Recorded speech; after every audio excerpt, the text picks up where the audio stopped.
ஓம் சாந்தி. எல்லோரும் குஷியாக இருக்கிறீங்களா? 15/2/2025 சாக்கார் முரளி பாப்தாதா சொல்கிறாங்க, இனிமையான குழந்தைகளே, நம்ம அப்பா உயர்ந்த தர்மத்தை போதிக்கிறார். ஆதி சனாதன தேவி தேவதா தர்மத்தை போதிக்கிறார்.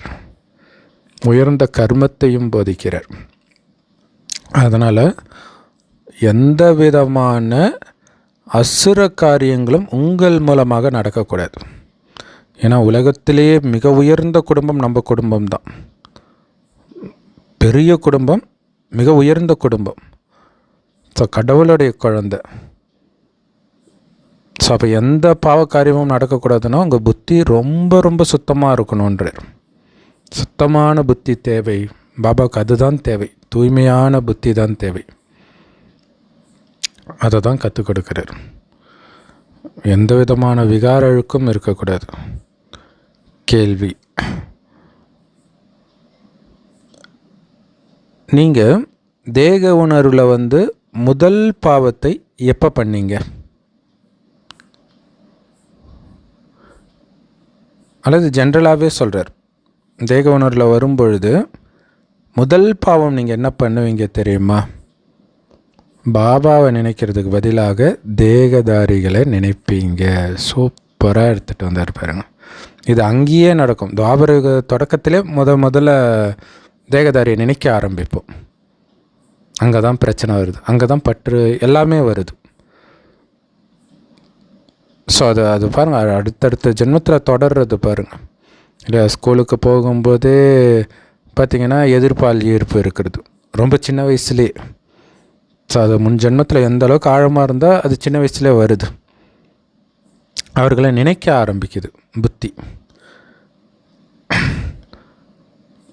ஸோ அப்போ அழுக்கான பார்வை வர ஒன்ஸு அழுக்கான பார்வை, அதாவது ஒருத்தரை நினைக்க ஆரம்பிச்சிட்டிங்கனாலே அவ்வளோதான், அழுக்கான பார்வை வந்துடுச்சு. அதுக்கப்புறம் அது போகவே போகாது. அதுக்கப்புறம் அழுக்கான எண்ணங்கள் வரும். இது மிக மிக பெரிய பாவன்ற. சுகமாக இருக்குதுன்னு உட்காந்துன்னு இருக்காதீங்க. மாயா உங்களை தாக்குதுன்னு புரிஞ்சுக்கோங்க. உடனடியாக எச்சரிக்கை கொடுக்கணும். உங்களுக்கு நீங்களே எச்சரிக்கை கொடுக்கணும். செம சூப்பரான பாயிண்ட் இது, இல்லையா? ஸோ அந்த இன்ஃபேச்சுவேஷன் அப்படின்னு சொல்லுவாங்க இல்லையா? இப்போ பார்த்திங்கன்னா மைண்ட் அப்படியே அசை போட்டுக்கிட்டே இருக்கும். நடிகர் அரவிந்த் சாமியாக ஒரு ஃபேமஸான ஒரு மீடியாவில் நிறைய அங்கே வேலை செய்கிற ஜேர்னலிஸ்ட்டு கேள்வி மேலே கேட்குறாங்க. ஸோ அதில் உங்களுக்கு அந்த இன்ஃபேச்சுவேஷன் ஃபஸ்ட் லவ் அதை பற்றி கேட்குறாங்க. டக்குன்னு ஒரு பொண்ணு எழுந்துச்சு, அது உங்கள் டீச்சரா அப்படின்னு கேட்குது. சர்வசாதாரணமாக, இல்லையா? ஆனால் அதுதான் உண்மையும் கூட. பெரும்பாலும் பார்த்திங்கன்னா அந்த வயசில் பொண்ணாக இருந்தால் மேல், அதாவது ஆண் வாத்தியார், பையனாக இருந்தால் டீச்சர், இவங்களை இன்ஃபேச்சுவேஷன் வருது. ஸோ அதோடைய தொடர்ச்சி தான் இன்றைக்கி நார்த் இந்தியாவில் ரொம்ப ஃபேமஸான ரன்வீர் அலபாடியா அப்படிங்கிறவர் பார்த்திங்கன்னா பெற்றோரோடவே காமம் வைக்கிறத பற்றி அப்படி ஜோக் அடிக்கிற மாதிரி ஒரு ப்ரோக்ராமில் பண்ணி மாட்டிக்கிட்டார். ஸோ அது ஒரு நார்மலாக ஆயிடுச்சு. ஆனால் உங்களுக்கு அந்த பார்வை தடுமாறினாலே மிகப்பெரிய பாவம்னு பாபா சொல்கிறார். பிறரை பற்றி தேகதாரியை நினைத்தாலே மிகப்பெரிய பாவம். ஆனால் இதெல்லாம் எப்போ அப்போ பாபா சொல்கிறார் பாருங்களா. ஆனால் இது பெரிய பாவம். ஆனால் இதோடைய ஆரம்ப புள்ளி எங்கே இருக்குதுன்னா பாபா நினைவு கட்டாகிறதுல வருதுன்றார். தேக உணர்வு வந்தோடனே பாபா நினைவு கட்டாயிடும். நீங்கள் தலை கீழே நின்னாலும் பாபா நினைக்க முடியாது. நினைத்தாலும் அந்த போதை வராது. அப்படின்னாலே தேக உணர்வில் வந்துட்டீங்க, வேறு யாரையோ நினைக்க ஆரம்பிச்சிட்டிங்கன்னு அர்த்தம். ஸோ அப்போ தான் அழுக்கான பார்வை வரும், அழுக்கான எண்ணங்கள் வரும். ஸோ எச்சரிக்கையாக இருக்கணும். உடனடியாக நீங்கள் மெயின் எச்சரிக்கை நடவடிக்கை என்னது? பக்தியில் கூட பார்த்திங்கன்னா குளிச்சுட்டு வந்து யாராவது தொட்டுட்டாங்கன்னா உடனே போய் தண்ணியை தலையில் தெளிக்குவாங்க, இல்லைன்னா முடிஞ்சால் குளிச்சுடுவாங்க. அந்த மாதிரி நாம் ஞான கங்கையில் மூழ்கணும். கும்பமேளாவில் போய் மூழ்கிறாங்களே அது மாதிரி அப்படியே ஞானத்தில் முரளிக்குள்ளே போகணும். முரளி எடுத்து படித்தாலே அப்படியே மனம் மாறுறது தெரியும். அங்கேயே அடிப்பார் பாபா. ஓம் சாந்தி. அந்த முரளி படிக்க படிக்க படிக்க படிக்க அப்படியே மைண்ட் அப்படியே நார்மலுக்கு வரும். அந்த மயக்கம் தெளிஞ்சு ஆன்மீக போதைக்கு வர ஆரம்பிக்கும். அப்போ நமக்கு தெரியும் உடல் போதைக்கும் ஆன்மீக போதைக்கும் உள்ள வித்தியாசம். அந்த முரளி முடிக்கிறதுக்குள்ளே அப்படியே ஆன்மீக போதைக்கு எடுத்துகிட்டு வர்றார். ஸோ அதுதான் ரொம்ப முக்கியம். அதுக்காக தான் காலையிலே முரளி படிங்க, சாயங்காலமும் படிங்க, நடுவிலும் ஒரு தடவை படிச்சிடணும். 3 தடவை குறைஞ்சது படிக்க சொல்கிறார் ஒரே முரளியே. அப்போ தான் அது தாரணையே ஆகும். ஓம் சாந்தி. ஆன்மீக தந்தை ஆன்மீக குழந்தைங்களுக்கு புரிய வைக்கிறார். எங்கேருந்து வந்தார் ஆன்மீக தந்தை? ஆன்மீக உலகத்தில், ஆத்மாக்களின் உலகம், அதை நிர்வாண தாமம் அல்லது சாந்தி தாமம்னு சொல்லுவோம். இது கீதையின் விஷயம். எல்லோரும் கேட்குறாங்க, எங்கேருந்து இந்த ஞானம் வந்தது? பைபிளில் யோபு அதிகாரத்தில் இது வரும். மண்ணுக்கடியிலிருந்து தங்கத்தை எடுக்க முடியுது, என்னென்னமோ எடுக்க முடியுது, ஆனால் இந்த ஞானத்தை எங்கே தேடினாலும் கிடைக்க மாட்டேங்குது அப்படின்னு வரும். அதான் இப்போ திடீர்னு எங்கேருந்து வந்துச்சு இந்த ஞானம்? இது அதே கீதா ஞானம். எந்த கீதா ஞானத்தினால தேவதா தர்மம் ஸ்தாபனையாச்சோ அந்த கீதையின் ஞானம். ஸோ அந்த கீதையின் பாகம் நாடகத்தில் இப்போ நடிக்கப்படுது. நம்ம அப்பா நடத்துகிறார். கடவுளுடைய மகா வாக்கியங்களை கேட்குறீங்க. கடவுள் ஒருத்தர் தானே. அவர் அமைதி கடலாக இருக்கிறார். சாந்தி தாமத்தில் வசிக்கிறார். ஆத்மாக்களும் அங்கே தான் வசித்தோம். வரும்போது தூய்மையான உலகத்துக்குத்தான் நான் உங்களை அனுப்பிச்சேன். ஆனால் அந்த உலகம் இப்போ அழுக்காக தமோபிரதானமாக பாவாத்மாக்களின் உலகமாக மாறிடுச்சு. இப்போ எல்லோரும் தமோபிரதானமாக இருக்கிறோன்னு தெரியுது தானே. 84 பிறவி சக்கரத்தில் சுற்றி சதோபிரதானத்தில் ஆரம்பித்த நாம, முதல் பிறவியில் சதோபிரதானமாக ஆரம்பித்த நாம வரும் பொழுது தமோபிரதானமாகிடுச்சு. இல்லை குளிச்சுட்டு நல்லா அப்படி புத்தம் புதிய ட்ரெஸ்ஸை போட்டுட்டு அப்படியே ஒரு ட்ராவல் பண்ணிவிட்டு வந்தீங்க அப்படின்னா, காலைல ஃபுல்லாக ட்ராவல், ஒரு 2 வீலர்லேயே ட்ராவல் பண்ணுவீங்கன்னு வச்சுக்கோங்க. சாயங்காலம் ஃபுல் ட்ராவல், நைட்டு அந்த ட்ரெஸ் எப்படி இருக்கும்? அந்த மாதிரி ஆத்மாவில் அவ்வளோ அழுக்காயிடுச்சு. உலகமே பழசாக இரும்பு யுகமாக மாறிடுச்சு. தங்கமாக இருந்தது இரும்பாக மாறிடுச்சு. ஸோ இந்த பெயர்கள் எல்லாம் இப்போதைய விஷயம். இந்த பழைய உலகத்துக்கு பிறகு அந்த புது உலகம் வரும். மகாபாரத யுத்தம் உலகம் எப்போ மாற வேண்டி இருந்ததோ அப்போ நடந்ததுன்னு பாரதவாசிகளுக்கு தெரியும். அப்போ தான் பாபா ராஜயோகத்தை நடத்தினார். ஆனால் இவங்க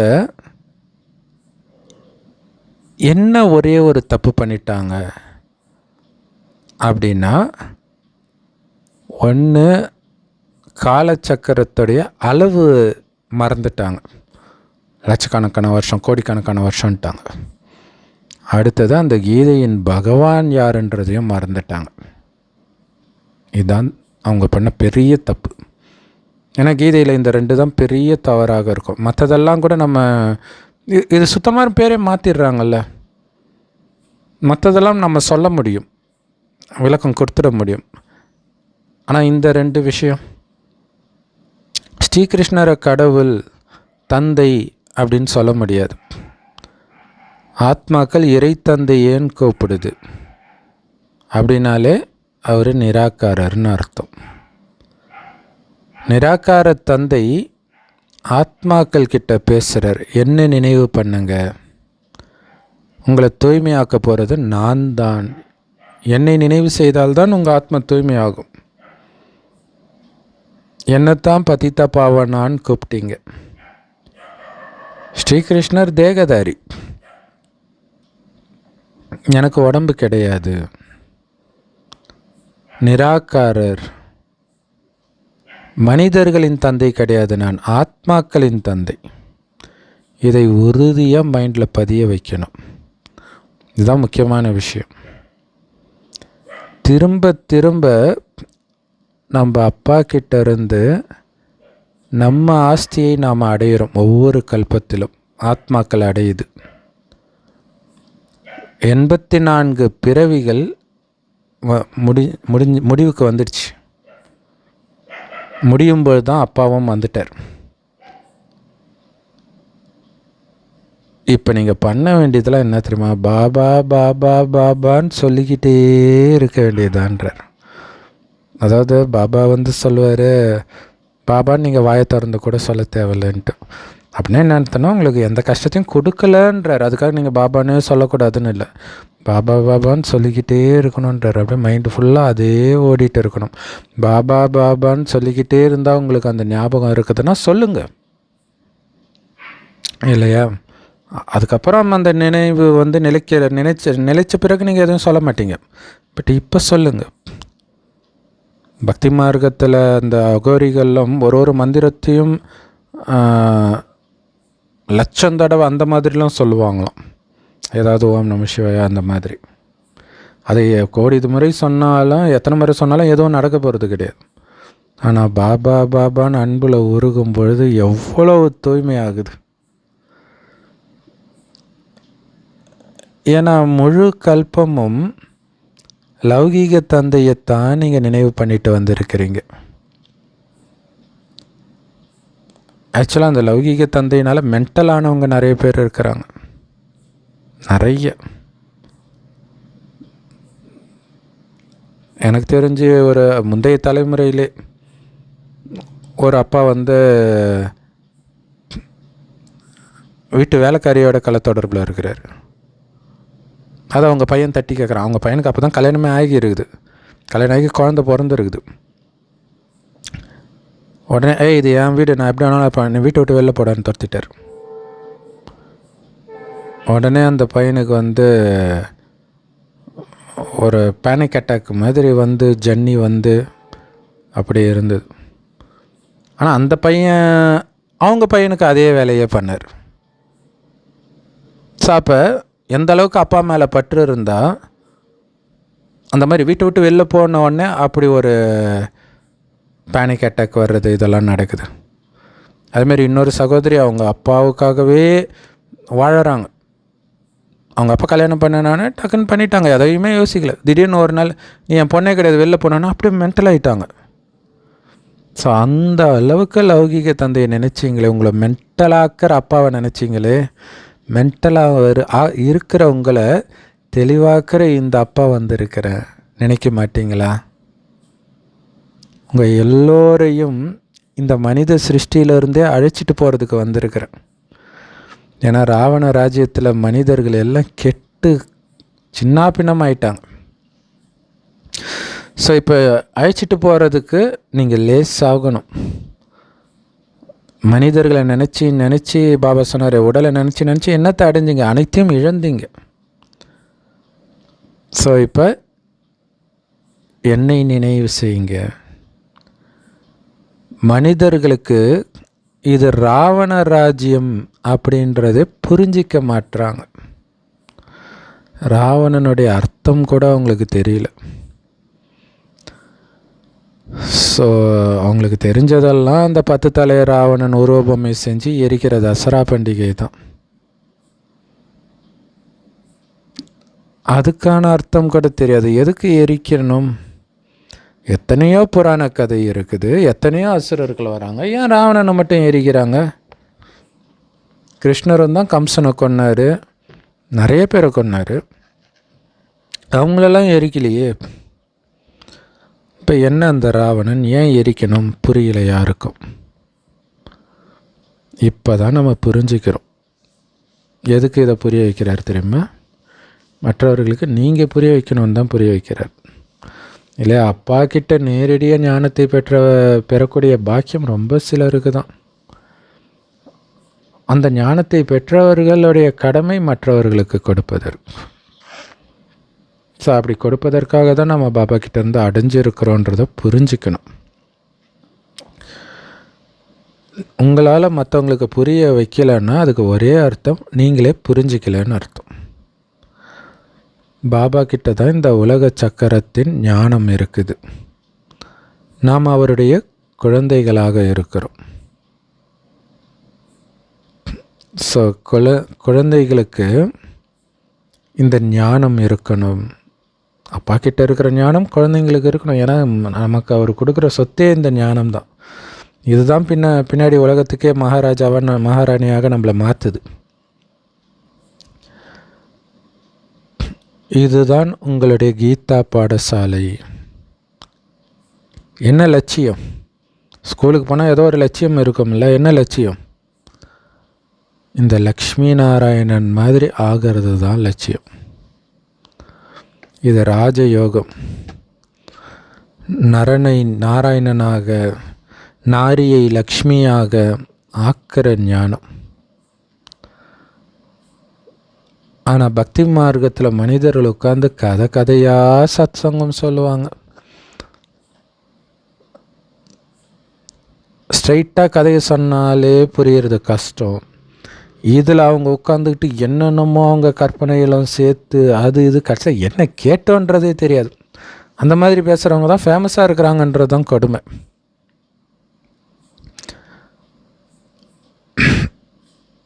அவர்களுடைய யூடியூப் சேனல் தான் ஃபேமஸாக இருக்கும். டைரெக்டாக ஸ்டோரி சொல்கிறவங்களும் இருக்கிறாங்க. அவங்களதெல்லாம் ஓடவே ஓடாது பக்தி மார்க்கத்திலே. இங்கே நாம் படிக்கிறோம். ராஜயோகத்தை அப்பா கற்றுக் கொடுக்கிறார். சங்கமயுகத்தில் மட்டும்தான் இந்த பொன்னான வாய்ப்பு. அப்பா கிட்டேருந்து நேரடியாக கற்றுக்கிறோம். வேறு யார்கிட்டேருந்தும் எப்போவுமே கற்றுக்கவும் முடியாது. ஒரே தடவை தான் கிடைக்குது. அது டைரெக்டாக நம்ம அப்பா கிட்டேருந்தே கிடைக்கிது, கடவுள்கிட்டேருந்து கிடைக்கிது. இந்த பழைய உலகத்தை புத்தம் புதியதாக மாற்றுறதுக்காக நான் வந்திருக்கிறேன்றார்.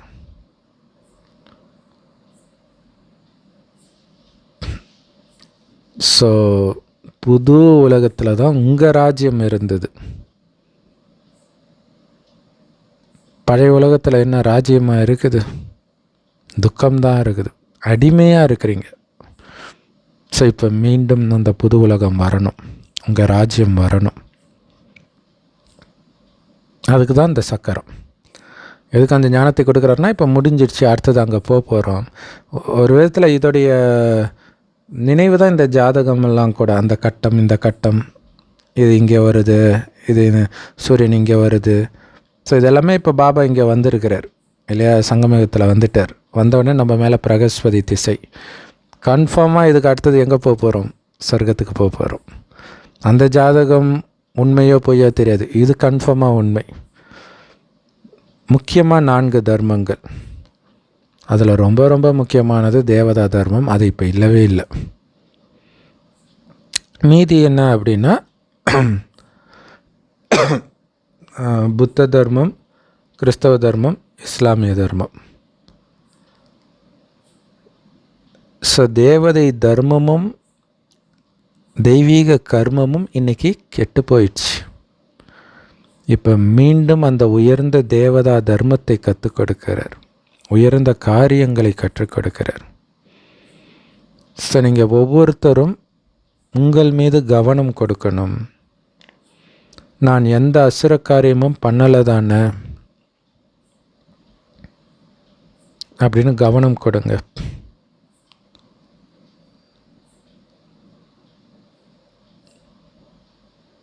எந்த தவறான எண்ணங்களும் என்னுடைய புத்தியில் நுழையில தானே மாயாவனால் கவனம் கொடுத்துக்கிட்டே இருக்கணும். எப்போ அது நுழையுதுன்னே தெரியாது. ஸோ ஏதோ ஒரு கோயிலில் சிலை இருக்கும். ஒரு பெண் கண்ணாடியில் அலங்காரம் பார்த்துட்டு இருப்பாள். அப்போ பார்த்திங்கன்னா கீழே சின்னதாக காலு கீழே ஒரு குட்டி குட்டி சாத்தான் மாதிரி இருக்கும் சின்னதாக. அது ட்ரெஸ்ஸை பிடிச்சி இழுக்கும் அப்படி. ஸோ அந்த மாதிரி தான், அது எப்படி வருதுன்னே தெரியாது. பாபா சொல்கிறார் இல்லையா, மாயா எலி மாதிரி. எலி வந்து ஊதி ஊதி கடிக்குமா, கடிக்கிறதே தெரியாதான். தூக்கத்தில் அது கடிச்சிதுன்னா மற்றதெல்லாம் கடிச்சா டக்குன்னு ஏஞ்சிடும். எலி கடிக்கிறது வந்து தெரியவே தெரியாதான். காலையில் பார்த்தா எங்கள் ரிலேட்டிவ்க்கே அந்த மாதிரி ஒருத்தர் கடித்து பேக்கெட்டில் வந்து மிச்சர் வச்சுட்டு தூங்கி இருக்கிறார். அப்போ அந்த தொடையை ஃபுல்லாக கடித்து எடுத்துருக்குது, அது தெரியாமல் தூங்கி இருக்கிறார். காலைல அப்படியே ஜில்லுன்னு இருக்குது. இப்போ பாருங்க, ஸோ அந்த மாதிரி மாயா பூந்துடுச்சா, ஏதாவது கெட்ட எண்ணம் வந்துடுச்சா, ஏதாவது கெட்ட காரியம் செஞ்சுருக்கிறேன்னா செக் பண்ணிக்கிட்டே இருங்க இல்லையா. இப்போ மகாகும்ப மேலால் போய் முழுகிறாங்க பாவம் அழின்ட்டு, ஆனால் என்ன பாவம்னே அவங்களுக்கு தெரியாது. மூழ்கிறதுக்கு முன்னாடி என்னென்னலாம் பண்ணாங்களோ அதே தான் மூழ்கினதுக்கு அப்புறமும் பண்ண போகிறாங்க. அப்புறம் என்ன மாறுதல் வந்துச்சு? இந்த பாவம் செஞ்சிட்டேன் அப்படின்னா அந்த பாவத்தை விடணும். அவங்களுக்கு பாவம் எதுனே தெரியாது, ஆனால் நமக்கு தெரியும் இல்லை. இப்போ உடனடியாக ஞானத்தில் ஸ்வமானத்தில் இருந்து இல்லையா, எப்போவுமே ஸ்வமானத்தில் இருக்கணுன்றார், அதில் கவனம் கொடுக்கணும். ஸோ என்கிட்ட கெட்ட பார்வை இல்லை தானே, யாருக்காவது கெட்ட பார்வை அல்லது தவறான எண்ணங்கள் இருந்தால் நேரடியாக எச்சரிக்கை கொடுத்துடுங்கன்றார் இல்லையா. இங்கே மறைத்து பேசுகிறதுலாம் கிடையாது, டைரெக்டாக சொல்லிவிடுங்க, அவங்களுக்கு எச்சரிக்கை கொடுங்க. இல்லை மெயினாக புதுசாக வர பாபா குழந்தைங்களுக்கு வந்து அந்த கலியுகத்திலேருந்தே வரும்போது அது தெரியாது இல்லையா, டக்குன்னு சொல்லணும். அதனால் நீங்கள் அவங்களோட அப்படியே சேர்ந்து போயிடக்கூடாது, எச்சரிக்கை கொடுங்க. உங்களுக்கு வந்து தவறான எண்ணம் இருக்குது, அது காரணம் மாயை. யோகத்தில் உட்காந்து பாபாவை நினைக்கிறதுக்கு பதிலாக வேறு யாருடைய தேகத்தின் பக்கம் உங்களுடைய எண்ணங்கள் போகுது அப்படின்னா மாயையுடைய தாக்குதல்னு புரிஞ்சுக்கோங்க. ஒரு பாவம் செஞ்சிட்டு இருக்கிறீங்கன்னு புரிஞ்சுக்கோங்க. சாதாரண பாவம் இல்லை, மிகப்பெரிய பாவம் தேகதாரியை நினைக்கிறது இல்லை. எப்படி முஸ்லீம்கள் வந்து அல்லாவை தவிர யாரையும் வணங்குறது பெரிய பாவம்னு நினைக்கிறாங்களோ, இங்கே நினைக்கிறதே பாவம், இங்கே வணங்குறது கிடையாது இல்லையா. பாபாவை தவிர யாரை நினைப்பதும் பாவம்ன்றார். அப்போ எவ்வளோ சுத்தமாக இருக்கணும் உங்கள் புத்தி, வேறு யாருடைய நினைவும் இல்லாமல். ஏன்னா உள்ளே என்ன போட்டிருக்குதோ அதை நீங்கள் பாபா நினைக்கலனாலே டக்குன்னு அந்த நினைவு வந்துடும். அதுவும் பாபா குழந்தையான பிறகு ஏதோ பழைய அந்நியானியாக இருக்கும்போது நீங்கள் கேட்ட ஏதோ ஒரு பாட்டு எங்கேயோ கேட்டிங்கன்னு வச்சுங்களேன், அதை மறக்கிறதுக்கு அவ்வளோ கஷ்டமாக இருக்கும். உங்களை அறியாமல் வாய் முணுமுணுத்துக்கிட்டே இருக்கும் அந்த பாட்டை. ஏன்னா அஞ்ஞானத்தில் அது பெரிய விஷயம் கிடையாது. ஏன்னா ஒரு பாட்டு வந்துச்சுன்னா அடுத்தது நீங்கள் இன்னொரு பாட்டு கேட்டிங்கன்னா இது மறந்துடும். ஆனால் இங்கே நீங்கள் கேட்க போகிறதே இல்லையே. அப்போ நமக்கு தெரியும் எவ்வளோ ஜாக்கிரதையாக இருக்கணும். அந்த மாதிரி தானே இறக்கும்போது ஏதோ கடைசியில் வந்த நினைவு திரும்ப திரும்ப வந்து உங்களை டார்ச்சர் பண்ணி ஃபெயில் ஆக்கி விட்டுரும். எவ்வளோ கவனமாக இருக்கணும்.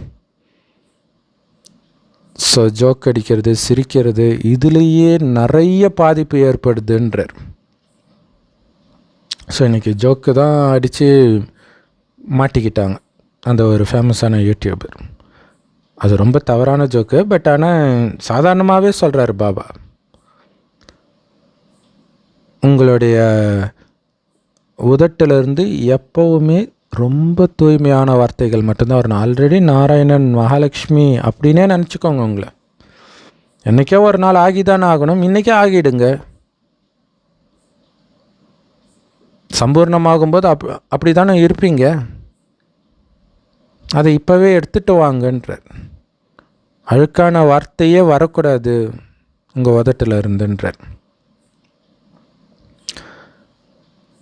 ஸோ ஜோக்கு, சிரிப்பு அதெல்லாம் இருக்கவே கூடாதுன்றார். இல்லை நான் சும்மா ஜோக்கு தான் சொன்னேன். பாபா சொல்கிறார் அது கூட துக்கம் கொடுக்கறது தான்றார்.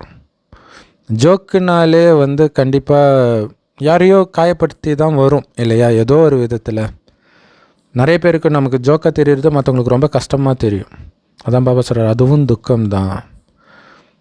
அதனால் விகாரத்தின் எந்த வாடையும் உள்ள ஜோக்கை நீங்கள் அடிக்கக்கூடாதுன்றதில் ரொம்ப கவனமாக இருக்கணும் இல்லையா. விகார வாடை இப்போ ஜோக்கே அப்படி ஆயிடுச்சு, ரொம்ப எச்சரிக்கையாக இருக்கணும் அந்த பேசுகிறதுல. ஆக்சுவலாக இந்த பிரச்சனையிலே, இந்த ரன்வீர் பிரச்சனையிலே இன்னொரு பிரச்சனையாக இருக்குது. இது அசிங்கமான ஜோக் அடிக்கிறாங்கன்றது ஒரு பிரச்சனை. இன்னொரு பிரச்சனை என்ன அப்படின்னா, ஒருத்தர் வந்திருக்கிறாரு, அவருடைய நாயை அழிச்சிட்டு வந்திருக்காரு. அந்த நாய்க்கு அவர் ட்ரைனிங் கொடுத்துருக்கிறார். அது சாக்ஸ் அப்படின்னு சொன்னால் போய் சாக்ஸை எடுத்துகிட்டு வரும். அவங்க ஏந்திரிக்க முடியாது இல்லையா, எடுத்துகிட்டு வரும். அது மட்டும் இல்லை, அவங்க காலில் இருந்து அது கழட்டு கூட செய்யும். ஸோ இந்த மாதிரிலாம் ட்ரைனிங் கொடுத்துருக்காரு. ஸோ அதை பற்றி பேசிகிட்ருக்காரு. பேசிகிட்டு இருக்கும்போது ஒரு பொண்ணும் வருது. அப்போ யார் அந்த பொண்ணுன்னு கேட்குற, ஃப்ரெண்டுன்றார். உடனே ஒரு நக்கலை பார்த்து, ஓ கேர்ள் ஃப்ரெண்டா அப்படின்ட்டு. அவங்க குழுவில் ஒரு பொண்ணு இருக்குது. அந்த பொண்ணுக்கு இன்னும் கல்யாணம் ஆகலை, பாய் ஃப்ரெண்ட் இல்லை. ஸோ அப்போ அவர் என்ன கேட்குறாருன்னா, இவருக்கு கூட கேர்ள் ஃப்ரெண்டு வந்துடுச்சு, உனக்கு என்ன ரீசன், என்ன சாக்கு போக்கு சொல்ல போகிற, பாய் ஃப்ரெண்டு இல்லைன்ட்டு அப்படின்னு சொல்கிறாங்க. அப்போ அது காமெடியாக சொன்னாங்க. அது எப்போத்து ப்ரோக்ராம்னு தெரியல. பட் இப்போ இந்த பிரச்சனை வந்த பிறகு அதை வச்சு அவர் மேலே கேஸ் போட்டிருக்கிறாங்க. ஊனமுற்றோர்கள் மனம் புண்படும்படி காமெடி பண்ணிட்டாங்கன்ட்டு. ஒரு காலத்தில் செந்தில் கவுண்டமணி ஜோக்கு ஃபுல்லாகவே இப்படி தான் வரும். இந்த மண்டையா அந்த மண்டையா நிறைய அந்த ஊனமுற்றவர்களை வச்சே தான் இருக்கும் ஜோக்கு. ஸோ அப்போ அதையே கேட்டு கேட்டு கேட்டு கேட்டு நமக்கு அது நார்மலாக ஆகிடும். சொர்க்கத்தில் இந்த மாதிரி குணத்தோடு நீங்கள் உள்ளே வர முடியுமா? ஸோ ரொம்ப எச்சரிக்கையாக இருங்க அப்படின்னு பாபா சொல்கிறார் இல்லையா. விகாரத்தின் எந்த துர்நாற்றமும் இருக்கக்கூடாது உங்கள் வார்த்தையில்.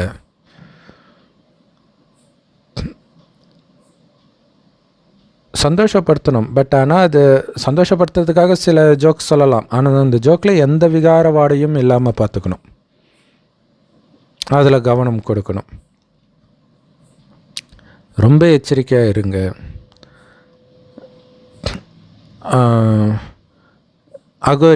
அகோரிகள் இந்த நாகசாதுக்கள் மகா கும்ப மேலால் நிர்வாணமாக வராங்க இல்லையா, அவங்களுடைய எண்ணங்கள் கூட விகாரத்தின் பக்கம் போகாதுன்றாங்க இல்லையா. ஏன்னா அவங்க நிர்வாணமாக இருக்கனால தவறான எண்ணம் வந்தால் டக்குன்னு தெரிஞ்சிடும். ஆக்சுவலாக அவங்க பெண் அகோரிகள் தீட்சை பெறுவதற்கெல்லாம் கூட அங்கே போவாங்க. இப்போ அவர்களுக்குள்ள அந்த சின்ன ஒரு விகார எண்ணம் கூட இருக்காதுன்ட்டு அப்படி போன அந்த பெண் துறவிகள் அவங்கெல்லாம் பேசுகிறாங்க. தமிழ்நாட்டில் கூட அது மாதிரிலாம் பேசுவாங்க. ஸோ அதோட கம்பேர் பண்ணி தான் அகோரி கலையரசனை இவர் எப்படி அகோரின்னு சொல்லலாம், இவர் காமத்தில் ஈடுபடுவார், இவர் எப்படி அகோரின்ற அகோரிகளுடைய பேரை கெடுக்கிறாரு அப்படின்னு சொன்னாங்க. ஸோ அதை பாபாவே சொல்கிறார் இல்லையா. அவங்க ஆடை இல்லாமல் இருந்தாலும் விகாரத்தில் ஈடுபடாமல் இருக்கிறது மட்டும் இல்லை, விகார எண்ணம் கூட வராதுன்றார். எவ்வளோ சூப்பர் இல்லையா. பாபா சொல்கிறாரு, அவங்க பெண்கள் பக்கமே இருக்க மாட்டாங்க, ஃபஸ்ட்டு தனியாக தான் இருப்பாங்க இல்லையா. அவங்க எங்கே இருக்கிறாங்கன்னே தெரியாதுன்னு தானே இப்போ வரைக்கும் மீடியாலாம் சொல்லுது. மகா கும்ப மேளால் தான் திடீர்னு வருவாங்க, அது வரைக்கும் எங்கே தான் இருந்தாங்கன்னே தெரியாது. என்னதான் அவங்க தனியாக இருந்தாலும் அவங்களுடைய கர்மேந்திரியங்களுடைய அந்த சஞ்சலத்தை யோகம் இல்லாமல் அகற்ற முடியாது இல்லையா. அவங்க பெண்களே பார்க்க மாட்டாங்கன்னு நினைக்கிறேன். ஆக்சுவலாக அவங்க யாரையுமே பார்க்குற மாதிரி தெரியல. அந்த ஃபங்க்ஷனுக்கு வரும்போது யாருமே அவங்க கிட்டே போகலை. அவங்க பாட்டுக்கு அவங்களுக்குள்ளே ஏதோ ஆடுறது இந்த மாதிரி இதெல்லாம் பண்ணிகிட்டு இருக்கிறாங்க. ஸோ அதே மாதிரி இன்னொரு ஜெயின மதம், அதில் கூட அதேமாதிரி நிர்வாண துறவிகள் இருப்பாங்க. அவங்களும் பெண்களை பார்க்க மாட்டாங்க. அதாவது பெண்களோடு இருப்பாங்க, ஆனால் பார்க்க மாட்டாங்க. ஏன்னா வீட்டுக்கு அழைச்சி அவங்களுக்கு விருந்தெல்லாம் வச்சு பூஜையெல்லாம் பண்ணுவாங்க பெண்கள். பட் அவங்க வந்து நிமிர்ந்து பார்க்க மாட்டாங்க. ஆனால் சத்சங்கம்லாம் பண்ணுவாங்க. ஆனால் அப்போ பார்த்து தான் பண்ணுறாங்க. பட் ஜென்ரலாக வந்து பார்க்குற மாதிரி தெரியல. மேபி சத்சங்கம் பண்ணும்போது ஒருவேளை அந்த சத்சங்கத்தில் பெண்கள் இருக்க மாட்டாங்களோ என்னவோ தெரியல. ஏன்னா டிவியிலே அவங்க ப்ரோக்ராம்லாம் வருது.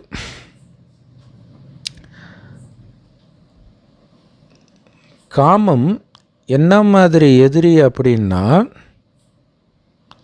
முழு யோகத்தில் இல்லாமல் நீங்கள் ஒருத்தரை பார்த்தீங்கன்னா முடிஞ்சு போச்சு கதைன்றார். கண்டிப்பாக சலனம் ஆகும். எவ்வளோ பெரிய விஷயம் பாருங்கள் இல்லையா? யோகம் இல்லாமல் உங்களுடைய பார்வை ஒருத்தர் மேலே பட்டுட்டாலே எதிர்ப்பாளர்கள் மேலே சலனம் ஆகும். சோதனை பண்ணிக்கிட்டே இருக்கணும். ஒரு விதத்தில் வந்து ராவணன் உங்களுக்கு ஹெல்ப் பண்ணுறான்ட்டு பாபா சொல்வார். ஏன்னா ராவணன் இல்லை, மாயா இல்லைன்னா நீங்கள் யோகத்தில் இருக்கிறீங்களா இல்லையானே உங்களுக்கு தெரியாது. நீங்கள் நல்ல யோகத்தில் இருக்கும்போது திடீர்னு உங்களுக்கு யோகமே வரல அப்படின்னா ரொம்ப அது வந்து அந்த விகாரத்தில் உங்கள் புத்தி போயிடுச்சின்னு உங்களுக்கு தெரியும். ஆனாலும் வெளியில் வர முடியாத அளவுக்கு போயிடுச்சின்றது உங்களால் பாபாவை பிடிக்கவே முடியலன்றதை வச்சு ஈஸியாக நீங்கள் எப்படி இருக்கிறீங்கன்றதும் உங்களுக்கு காட்டுற கண்ணாடியாக அது இருக்கும். அது ஒரு விதத்தில் யோகா பண்ணுறதுக்கு ஹெல்ப்பும் பண்ணுது, கவனம் வைத்தால். கவனம் வைக்கலைன்னா முடிஞ்சு போச்சு. அதனால் சோதனை பண்ணிக்கிட்டே இருக்கணும். ஒரு தந்தையுடைய நினைவில் மட்டும் இருக்கணும். எந்த விதமான நோயும் இருக்கக்கூடாது. இப்போ சொல்கிறாங்க அந்த மாதிரி மோசமான ஜோக் அடித்தோடனே இது ஒரு நோய் அப்படின்றாங்க. ஆனால் பிறரை நினைப்பதே நோயின்னு பாபா சொல்கிறார். அவங்க வந்து அது எக்ஸ்ட்ரீம் லெவலுக்கு போனாதான் அது நோயின்னு அவங்க பேசுகிறாங்க. யோகத்தில் இருக்கும்போது அந்த நோய் ஏற்படாது. நோயின் எந்த ரூபமும் இருக்கக்கூடாது. பாபா நினைவிலே இருந்தீங்கன்னா அந்த நிலை வரும்ன்றார்.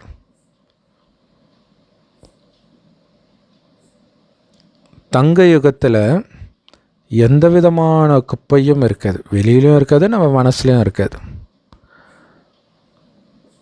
அங்கே ராவணனுடைய எந்த விதமான குறும்பும் இருக்காது தவறான நடத்தை வர்றதுக்கு. கரெக்டாக சொன்னால் அங்கே யோகி வாழ்க்கை தான் வாழ்வீங்க. ஜனக மகாராஜாவை அப்படி சொல்லுவாங்க. ராஜாவாக இருந்தாலும் அவர் யோகியாக இருந்தார், அந்த மாதிரி இருப்போம். எப்படி வந்துச்சு? அது தானாக வந்துருச்சா? சத்தியுகம் வந்த உடனே இப்போ பண்ணுற முயற்சினால தானே வந்துச்சு. அதனால் பாபா சொல்கிறார், இங்கேயே நீங்கள் அந்த அளவுக்கு ரொம்ப பலசாலியாக ஆகணும். அங்கே யாருடைய கண்ணிலுமே வந்து காமம் இருக்காது. அதனால் அங்கே உங்களுக்கு காமம் இல்லாமல் இருக்கிறது பெரிய விஷயம் கிடையாது. எல்லாருடைய கண்ணிலையும் காமம் இருக்கும் பொழுதும் நீங்கள் பாபாவை மட்டுமே பார்க்கணும், புருவ மத்தியை மட்டுமே பார்க்கணும். எவ்வளோ டேஞ்சர் இல்லையா? 2 கண்ணுக்கு நடுவில் தான் புருவ மத்தி இருக்குது. அந்த புருவ மத்தியில் இருக்கிற ஆத்மாவை தான் நீங்கள் பார்க்கணும். எவ்வளோ கவனமாக இருக்கணும் யோசிச்சு பாருங்கள். சொர்க்கத்தில் மட்டும் இல்லை, இங்கேயே உங்களுடைய நிலை ரொம்ப ரொம்ப ஸ்ட்ராங்காக இருக்கணும். யோக பலம் இருந்தால் இந்த நோய்கள் எல்லாம் முடிஞ்சிடும். அவ்வளோதான் விஷயமே. யோக பலத்தை அதிகரிக்கணும். அந்த நோய் பின்னாடி போயிடக்கூடாது. அதில் தான் நிறைய பேர் விழுந்துருவாங்க. கவனமாக இருக்கணும். ரொம்ப முயற்சி தேவை இதுக்கு. அதுதான் அந்த நாராயணன் மடியில் லக்ஷ்மி உட்காந்துட்ருக்கிற மாதிரி கோயிலெல்லாம் சிலை இருக்குது இல்லையா? அப்போ அவங்களுக்கு எந்த அளவுக்கு டெஸ்ட் பேப்பர் வந்துருக்குன்னு யோசிச்சு பாருங்கள் இல்லையா? பக்காவாக ஆக அந்த அளவுக்கு டெஸ்ட் பேப்பர் வந்து அவங்க மனம் ஆடாமல் அசையாமல் இருக்குதுன்னு அர்த்தம். அது ஏன்னா அது எல்லாமே இப்போ இந்த சங்கம் யுகத்தில் பண்ணுற முயற்சி தான். அது சொர்க்கத்தில் இருக்கிறது கிடையாது அது ஆக்சுவலாக. இங்கே தானே அந்த நோயை முடிக்கிறாங்க. அவங்க விகாரத்தை அப்படி வென்று காட்டுறாங்க. அந்த மாதிரி டெஸ்ட் பேப்பர் வருது. அந்த சிலையை பார்த்தாலே நமக்கு சலனமாகுதுன்னா அப்போ அவர்களுக்கு என்ன மாதிரி டெஸ்ட் பேப்பர் வந்திருக்குன்னு யோசிச்சுப்பாங்க. ஏன்னா மகாரதிகளுக்கு பயங்கரமாக டெஸ்ட் பேப்பர் வரும்னு பாபா சொல்கிறார். ஏன்னா ராஜா பதவி அப்படியே எடுத்து கொடுத்துடுவாரா? அது என்ன சித்தி வீட்டுக்கு போகிற மாதிரியா? இல்லையா? அங்கே எவ்வளோ அழகாக இருப்பாங்க, கொஞ்சம் கூட சலனமாகாமல் இருக்கணும். இங்கே இருக்கிற மாதிரி இருக்கக்கூடாது இல்லையா? இப்போ கூட அமெரிக்கா அதிபர் வந்து அதிபர் ஆகிறதுக்கு முன்னாடி சின்ன வயசில் எப்பயோ பெண்களோட இந்த மாதிரி தவறாக பெண்களை பற்றி ஏதோ ஒன்று பேசியிருந்தால் அது ஒரு பெரிய இஷ்யூவாக ஆகும். நம்ம வந்து அமெரிக்கா கலாச்சாரம் மோசம்னு சொல்கிறோம், அவர்களே ஆள்பவர்கள் ஒழுக்கமாக இருக்கணும்னு எதிர்பார்க்குறாங்க. ஸோ அப்போ சொர்க்கம் எப்படி இருக்கும் யோசிச்சு பாருங்கள். டெஸ்ட் பண்ணாமல் அனுப்பிச்சிடுவார ராஜ பதவி. ஸோ முயற்சி பண்ணணும், சும்மா எதுவும் கிடைக்காது. ஸோ என் அதிர்ஷ்டத்தில் என்ன இருக்குதோ அது கிடைக்கட்டும் அப்படின்ற எண்ணமே வரக்கூடாது.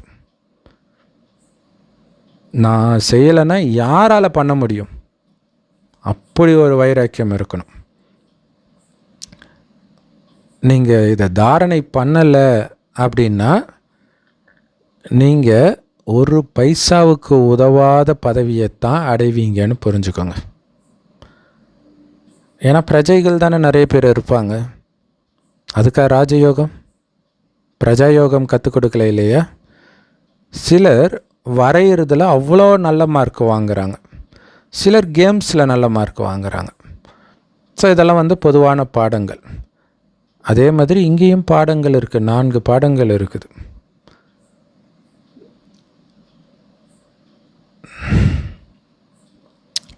ஸோ நீங்கள் பாட்டுக்கு ஏனோ தானான்னு இருந்தீங்கன்னா உங்களுக்கும் கிடைக்கிறதும் ஏனோ தானான்னு தான் இருக்கும், பதவி கிடைக்காது.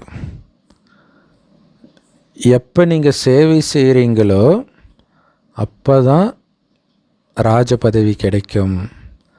ஸோ அதுக்கு ரொம்ப முயற்சி பண்ணணும். நிறைய பேருடைய புத்தியில் இதை உட்கார மாட்டேங்குது இல்லையா? சேவையை பற்றிய கவலையே இல்லாமல் இருக்கிறாங்க. ராஜ பதவி சும்மா கிடைச்சிடுமா? அப்போ என்ன அர்த்தம்னா, பாபா கொடுக்குற இந்த ஞான உணவு ஜீரணமே ஆகலைன்னு அர்த்தம் இல்லையா? உணவு ஜீரணமானால் தானே அது சத்தாக ரத்தத்தில் கலக்கும். அந்த மாதிரி இந்த ஞானம் உங்கள் புத்திக்குள்ளே ஒரு தாரணை ஆகலை, உயர்ந்த பதவி அடையிறதுக்கு தைரியம் வைக்க மாட்டீங்கன்னு அர்த்தம் இல்லை? இங்கே தூய்மையாக இருக்கிறது தான் தைரியம். ஸோ அப்போ அந்த தைரியம் இல்லாததும் ஒரு நோய் தான்றார் இல்லை? ஒருத்தன் வந்து தண்ணி அடிக்க நைட்டு ஆச்சுன்னா அப்படியே சாராய கடைக்கு போகிறான்னா அது ஒரு நோயின்னு சொல்கிறோம்ல. ஸோ அந்த மாதிரி தான் அது ஒரு மயக்கம். அப்போ இங்கே இருக்கக்கூடிய அந்த பலகீனங்களுக்கெல்லாம் உங்கள் புத்தி மயங்குதுன்னா அது நோய் தானே. ஸோ அதனால் பாபா சொல்கிறாரு, பார்த்தும் பார்க்காமல் இருக்கணும். கண்ணை மூடலை, அதுக்கு தான் கண்ணை திறந்துட்டு யோகா பண்ண சொல்கிறார் இல்லையா? பார்க்கணும் ஆனால் பார்க்காம இருக்கணும். அப்படின்னு என்ன அர்த்தம்? புத்தி பாபாவை நினைக்கணும். ஆன்மீக தந்தையின் நினைவில் இருந்து இந்த வழியை மற்றவர்களுக்கும் நீங்கள் காட்டணும். ஞான குருடர்களுக்கு வழிகாட்டக்கூடிய கைத்தடியாக இருக்கணும் நீங்கள். ஸோ அப்போ பாபா நினைவிலே இருக்கணும். அப்போ உங்களை பார்க்கும்பொழுது அவர்களுக்கும் தோணும், இவங்களால் முடியுதுன்னா நம்மளால் எப்படி முடியாமல் இருக்கும் அப்படின்னு தோணணும். உங்களுக்கு வழி காட்டிட்டார் பாபா, அந்த வழியில் நீங்கள் நடக்கிறதுக்கு தைரியம் வைக்கணும். அந்த வழியை வந்து இயேசு கிறிஸ்து சொல்லுவார், மலர் படுக்கை கிடையாது, முள் பாதை, அது மேலே நடக்கணும். நீங்கள் அம்மா சொல்லுவாங்களே, நல்ல கூடையாக மிளகா சாப்பிட தயாரா, அண்டாவாக தண்ணி குடிக்க தயாரா? அப்படி இருந்தால் தான் பாபா குழந்தை ஆக முடியும்.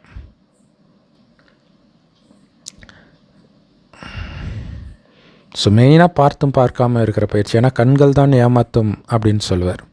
ஸோ பாபா நினைவிலேயே அந்த கண்ணே தெரியாத மாதிரி இருக்கணும். அதுதான் கண்ணை கொடுத்ததுடைய உண்மையான அர்த்தம். அப்படி இருக்க முடியும்னு நிரூபித்து காட்டணும். படைப்பவர் மற்றும் படைப்பின் ஞானம், முக்தி மற்றும் ஜீவன் முக்தியின் ஞானம் மகாரதிகளுடைய புத்தியில் சுற்றிக்கிட்டே இருக்குன்றார். இதை பற்றிய சிந்தனையிலே இருப்பாங்க. படைப்பவர், படைப்பின் முதலிடை கடை, முக்திக்கு போகணும், ஜீவன் முக்தி, அதாவது பரந்தாமத்துக்கு போகணும், சொர்க்கத்துக்கு போகணும். முக்தினா பரந்தாமத்துக்கு போகிறது, ஜீவன் முக்தினா சொர்க்கத்துக்கு போகிறது. இதை பற்றிய சிந்தனை மட்டுமே இருக்கணும். ரொம்ப கம்மியான விஷயங்கள் தானே இருக்குது. ஆனால் இதையே நீங்கள் நினச்சிட்டு இருக்க தான் ஆத்மா பலமாகும். ஆனால் குழந்தைங்களுடைய மனநிலையில் இரவு பகலுக்கான வித்தியாசம் இருக்குது. எல்லாருடைய மனநிலையும் ஒரே மாதிரி இருக்கிறது கிடையாது. அதனால தான் சிலர் ரொம்ப ரொம்ப பணக்காரர்களாக சொர்க்கத்தில் மாறிடுறாங்க, சிலர் ரொம்ப ஏழையாகிடுறாங்க, முற்றிலும் ஏழையாகிடுறாங்க. ராயல் பதவியிலையும் முற்றிலும் ஏழைனா சாப்பாட்டுக்கு வழி இல்லாத நிலைமை சொர்க்கத்தில் இருக்காது. பட் அங்கே இருக்கிறதுல கம்பேர் பண்ணும்போது ராஜ பதவியிலும் பல நிலை, பல லெவல் இருக்குதுன்னு சொல்கிறார். அப்படி இல்லைன்னா ஆமாம், அங்கே ராவணன் கிடையாது. அதனால் துக்கம் மட்டும் இருக்காது யாருக்கும். மகாராஜாவுக்கும் இருக்காது, ராஜாவுக்கும் இருக்காது, பிரஜைக்கும் இருக்காது, வேலைக்காரனுக்கும் இருக்காது, வெட்டியானுக்கும் துக்கம் இருக்காது. ஏன்னா அங்கே ராவணன் கிடையாது. ஆனால் சுகத்தில் வித்தியாசம் இருக்கும்.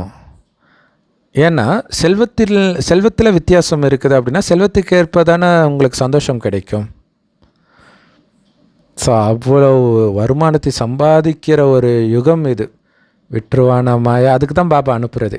அதில் நீங்கள் பார்த்தீங்கன்னா, பாபா என்கிட்ட மாயாவை அனுப்பாத பாபான்னு குழந்தைங்க சொல்கிறாங்க. நான் சொல்கிறேன் போய் ஓங்கி அடின்னு சொல்கிறேன்னு பாபா சொல்லுவார் முரளியில். அதே பைபிள் குரான்லேயும் இருக்கும். யோபு டெஸ்ட் பண்ணுறதுக்கு சாத்தான கடவுள் தான் அனுப்புவார், போ டெஸ்ட் பண்ணு அப்படின்ட்டு. எல்லாத்தையும் பிடுங்கிடுவான் சாத்தான். உடம்புல நோயும் கொடுத்துடுவான், பெரிய பணக்காரன், எல்லாத்தையும் இழந்துடுவான். அப்பையும் இறைவன் நினைவிலே இருக்க முடியுதா? ஏன்னா இறைவன் நினைவில் இருந்தால் சந்தோஷத்தில் இருப்பீங்க. அந்த புலம்புறது, அந்த விரக்தி, அந்த சந்தோஷம் இல்லைன்னாலே பாபா நினைவு இல்லைன்னு அர்த்தம். அதனால்தான் குஷி உயிர் மூச்சு. பிராமண வாழ்க்கையின் உயிர் மூச்சே குஷின்றார். அதுக்கு நீங்கள் என்ன பண்ணணும்? யோகத்திலேயே இருக்கணும். எந்த அளவுக்கு யோகத்தில் இருக்கிறீங்களோ அந்த அளவுக்கு ஆரோக்கியமும் நல்லா இருக்கும். அங்கே மட்டும் இல்லை, இங்கேயுமே யோகத்தில் இருக்க ஜானகிதாதிக்கெலாம் சின்ன வயசில் அவ்வளோ நோய் வருமா, சீக்கிரமாக இறந்துடுவாங்கன்னு எல்லோரும் நினச்சாங்களாம். பார்த்தா 103 வயது வரைக்கும் இருந்தாங்க. யோக பலத்தினால எல்லாத்தையும் முடிச்சுக்கிட்டே வந்திருக்கிறாங்க.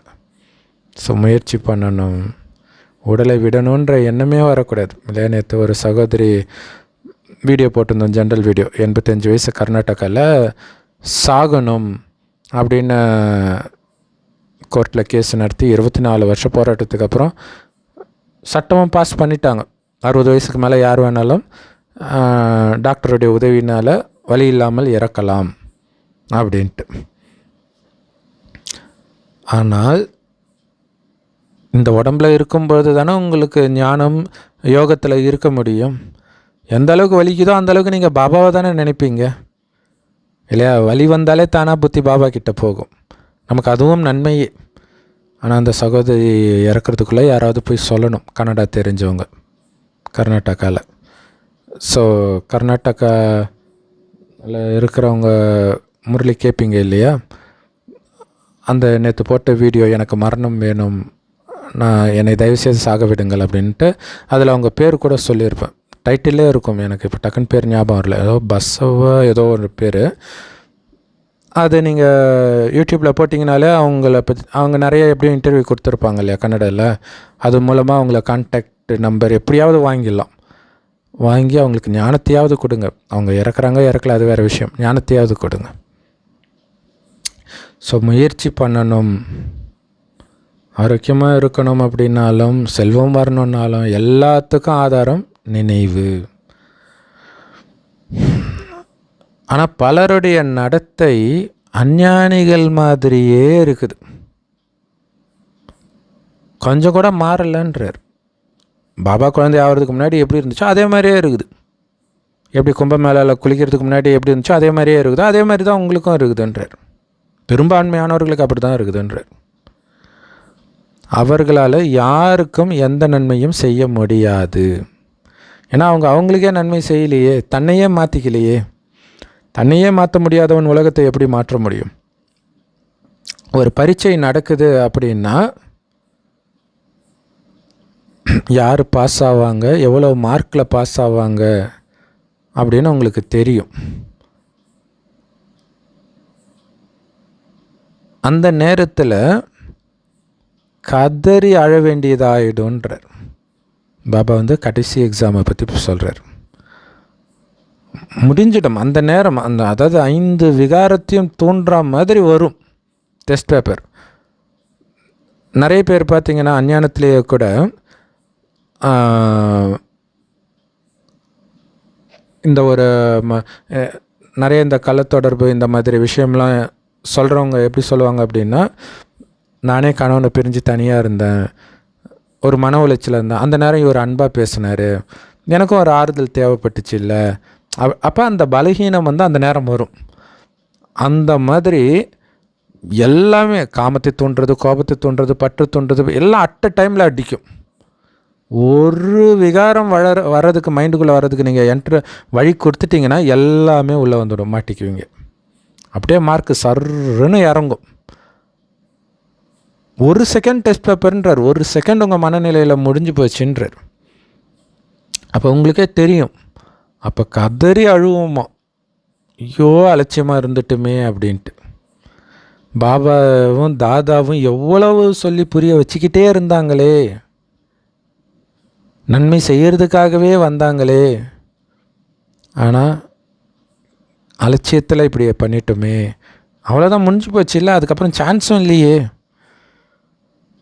எவ்வளோ பெரிய கொடுமை இல்லையா. அடுத்தது எங்கே பிறப்போம், அவ்வளோதான், பிறந்துட்டால் எல்லாம் மறந்துட வேற போகிறோம். அட்வான்ஸ் பார்ட்டியாக போயிட்டால் ஞானமும் கிடைக்காது, முடிஞ்சு போச்சு, அவ்வளோதான். ஸோ அதனால் அதுக்கு தான் அம்மா அப்போவே இது என்னோடய கடைசி நொடி ஞாபகம் வச்சுக்கிட்டே இருக்கிறாங்க. ஏன்னா ஸ்லைட்டாக அசந்தாலும் முடிஞ்சு போச்சு மாயா. ஏன்னா எப்பப்பெல்லாம் விழுறீங்களோ அதே மாதிரி கடைசிலையும் விழுந்துடுவீங்க, முடிஞ்சு போச்சு. அதனால் இப்போவே நான் விழாமலே இருக்கணும், இது கடைசி நொடினா சம பயிற்சி அது. ஆனால் ஸோ உங்களுக்கும் மற்றவர்களுக்கும் நீங்கள் நன்மை செஞ்சுக்கிட்டே இருக்கணும் இல்லையா. சத்தியநாசம் பண்ணிடாதீங்கன்னு வரும். விகாரத்தில் விழுறீங்கன்னா சத்தியநாசம் பண்ணிடுறீங்க, ஆத்மாவை தற்கொலை பண்ணுறதுன்னு வரும். காமம் சார்ந்த விஷயத்தில் புத்தி மாட்டிச்சுன்னா. ஸோ தந்தையை நீங்கள் கூப்பிட்டதே அழுக்கானவர்களுக்கு தூய்மை ஆகிறதுக்கான வழியை காட்டுவதற்காகத்தான். ஸோ தூய்மை ஆகிறதுக்கான வழி தான் கொடுக்குறார். உங்களை ஆத்மானு உணருங்கள், தேக உணர்வை முற்றிலும் விட்டுட்டு என்னை நினைவு பண்ணுங்கன்றார் இல்லையா. தேகம்னு ஒன்று இருக்கிறத மறந்துட்டிங்கனாலே நீங்கள் ஆனா பெண்ணான்றதே மறந்துடும். அப்போ நீங்கள் ஆனா பெண்ணான்னு தெரிலனா மற்றவங்கள பார்க்கும்போது உங்களுக்கு எப்படி ஈர்ப்பு வரும்? ஈர்ப்பு வருதுனாலே நீங்கள் ஒரு பெண்ணை பார்த்து ஈர்ப்பு வருதுன்னா நீங்கள் ஆணுன்ற உணர்வில் வந்துட்டீங்க, உடல் உணர்வில் இருக்கிறீங்கன்னு அர்த்தம். ஸோ அப்போ நீங்களும் ஒலிப்புள்ளியாகி மற்றவங்களும் ஒரு ஒலிப்புள்ளியாகவே பார்த்துட்டு இருக்கணும் இல்லையா. பொம்மை இருக்குது, இந்த பொம்மை படம்லாம் பொம்மையை வச்சுட்டுலாம் வீடியோலாம் போடுவாங்க குழந்தைங்களுக்கு இல்லையா. ஸோ அது என்ன தான் க்யூட்டாக இருந்தாலும் அது வெறும் பொம்மை தானே உங்களுக்கு தெரியும்ல. அதே மாதிரி உடம்பும் ஒரு பொம்மை தானே, மண்ணுனால் ஆன பொம்மை தானே. அதில் ஏன் புத்தி போகுதுன்றார். உள்ளே நடிச்சிட்ருக்கிறது ஒரு ஆத்மா, அதில் பதிவானதை தான் அது நடிக்குது. அதுக்கும் அந்த உடம்புக்கும் சம்மந்தம் கிடையாது ஆக்சுவலாக இல்லையா. அதுக்கு இப்போ இந்த உடம்பு கிடச்சிருக்குது, அப்படியே எடுத்துகிட்டு போய் பெண் உடம்புலேருந்து ஆண் உடம்புல போட்டாலும் அது அதுலேயும் நடிக்க தான் போகுது. நடிச்சிட்ருக்கிறது தான் அந்த புள்ளி தான், அதில் தான் உங்கள் கவனம் இருக்கணும். ஸோ தேக உணர்வை முற்றிலும் விட்டுட்டு என்னை நினைவு பண்ணுங்க. ரொம்ப ஈஸியான மருந்து இதுன்ற, எவ்வளோ ஈஸி. உடம்புன்றதை மறந்துட்டு, ஏன்னா உண்மையிலே நீங்கள் உடம்பு கிடையாது, மறந்துட்டு என்னை நினைவு பண்ணுங்கள், உங்களை ஆத்மான்னு உணர்ந்து. ஸோ மற்றவர்களுக்கு புரிய வைங்க, நாங்கள் ஒரு இறை தந்தையை மட்டும்தான் நம்புகிறோம் இல்லையா. அவங்க முஸ்லீம்கள் சொல்லுவாங்க, எல்லோரும் நினச்சிக்கிறாங்க முகமது நபி தான் முஸ்லீம் மதத்தை உருவாக்குனார். இல்லை, ஆதாமே முஸ்லீம் தான். யார் ஆதாமு? பிரம்மா பாபா தான். அப்போ நம்ம தான் உண்மையான முஸ்லீம். நம்ம தானே ஒரு பாபாவை மட்டுமே நினைச்சிட்டு இருக்கிறோம், அவர் மீது மட்டுமே நம்பிக்கை வச்சுட்டு இருக்கிறோம். அவங்க அப்படியா இருக்கிறாங்க?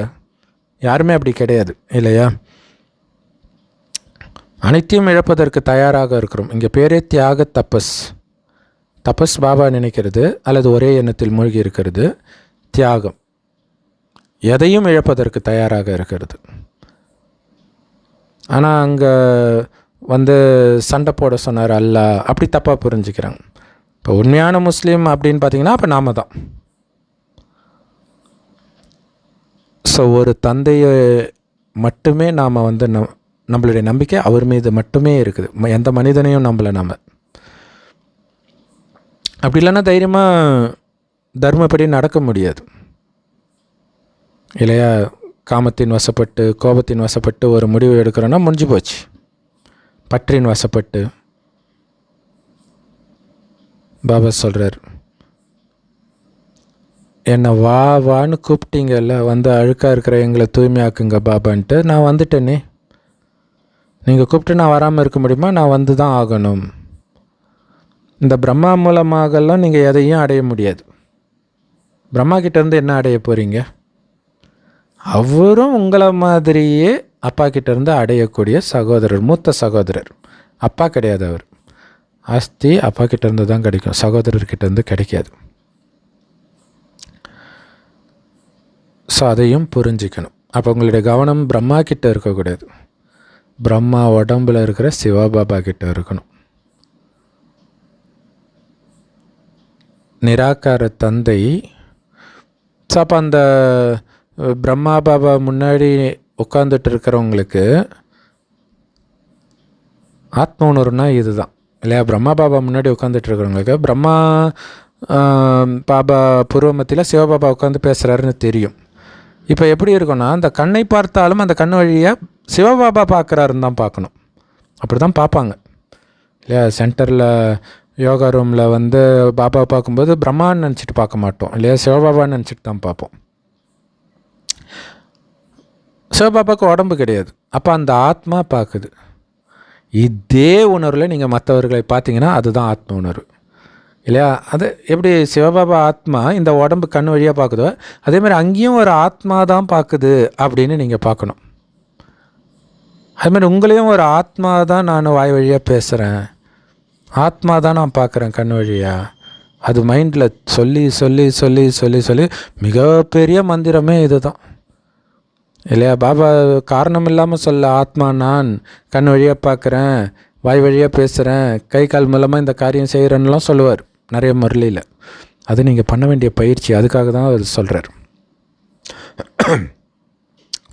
நிராகார தந்தை இந்த பிரம்மா மூலமாக ஆத்மாக்களை தத்து எடுக்கிறார், எடுத்து நமக்கு இந்த ஞானத்தை சொல்லிக் கொடுக்கிறார். பிரம்மாவுக்கும் சேர்த்து தான் சொல்லிக் கொடுக்கிறார். பிரம்மா கிட்டேருந்து நீங்கள் எதையும் அடைய போகிறது கிடையாது. பிரம்மா தேகத்தின் பக்கம் உங்கள் புத்தி போயிடக்கூடாது. எவ்வளோ கவனம் இருக்கணும் இல்லையா? சிவபாபா வர அந்த உடம்பையே நினைக்கக்கூடாதுன்னா மற்ற உடம்பை நினைக்கலாமா? ஆஸ்தி அப்பா கிட்ட இருந்து கிடைக்கிது, இவர் மூலமாக கிடைக்கிது, அவ்வளோதான். ஆனால் கொடுப்பவர் சிவபாபா. அதனால் மகிமையெல்லாம் அவர் ஒருவருக்கே. ஸோ அதோடைய அர்த்தம் என்ன? மகிமை அவருக்கு, அவர் எடுத்த உடலுக்கு கிடையாதுன்னு அர்த்தம். அனைவருக்கும் சத்கதி வழங்குகிற வல்லல் அவர் தான். என்ன பவர்ஃபுல்லான முரளி இன்னைக்கு இல்லையா? ஸோ இவர் பூஜிக்க தகுந்த நிலையில் இருந்து பூஜாரியாக ஆயிட்டார்.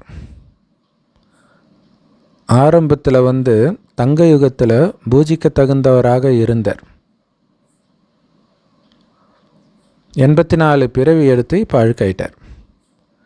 இப்போ மீண்டும் பூஜிக்க தகுந்தவராக தூய்மையாக மாறிக்கிட்டே இருக்கிறார். எப்படி? பாபா கிட்ட ஞானத்தை கேட்டு. ஸோ அதனால் நாமளும் பாபா கிட்டத்தான் கேட்கணும், பாபாவைத்தான் நினைக்கணும். வேறு எந்த மனிதர்கள் சொல்வதையும் நாம் கேட்பது கிடையாது.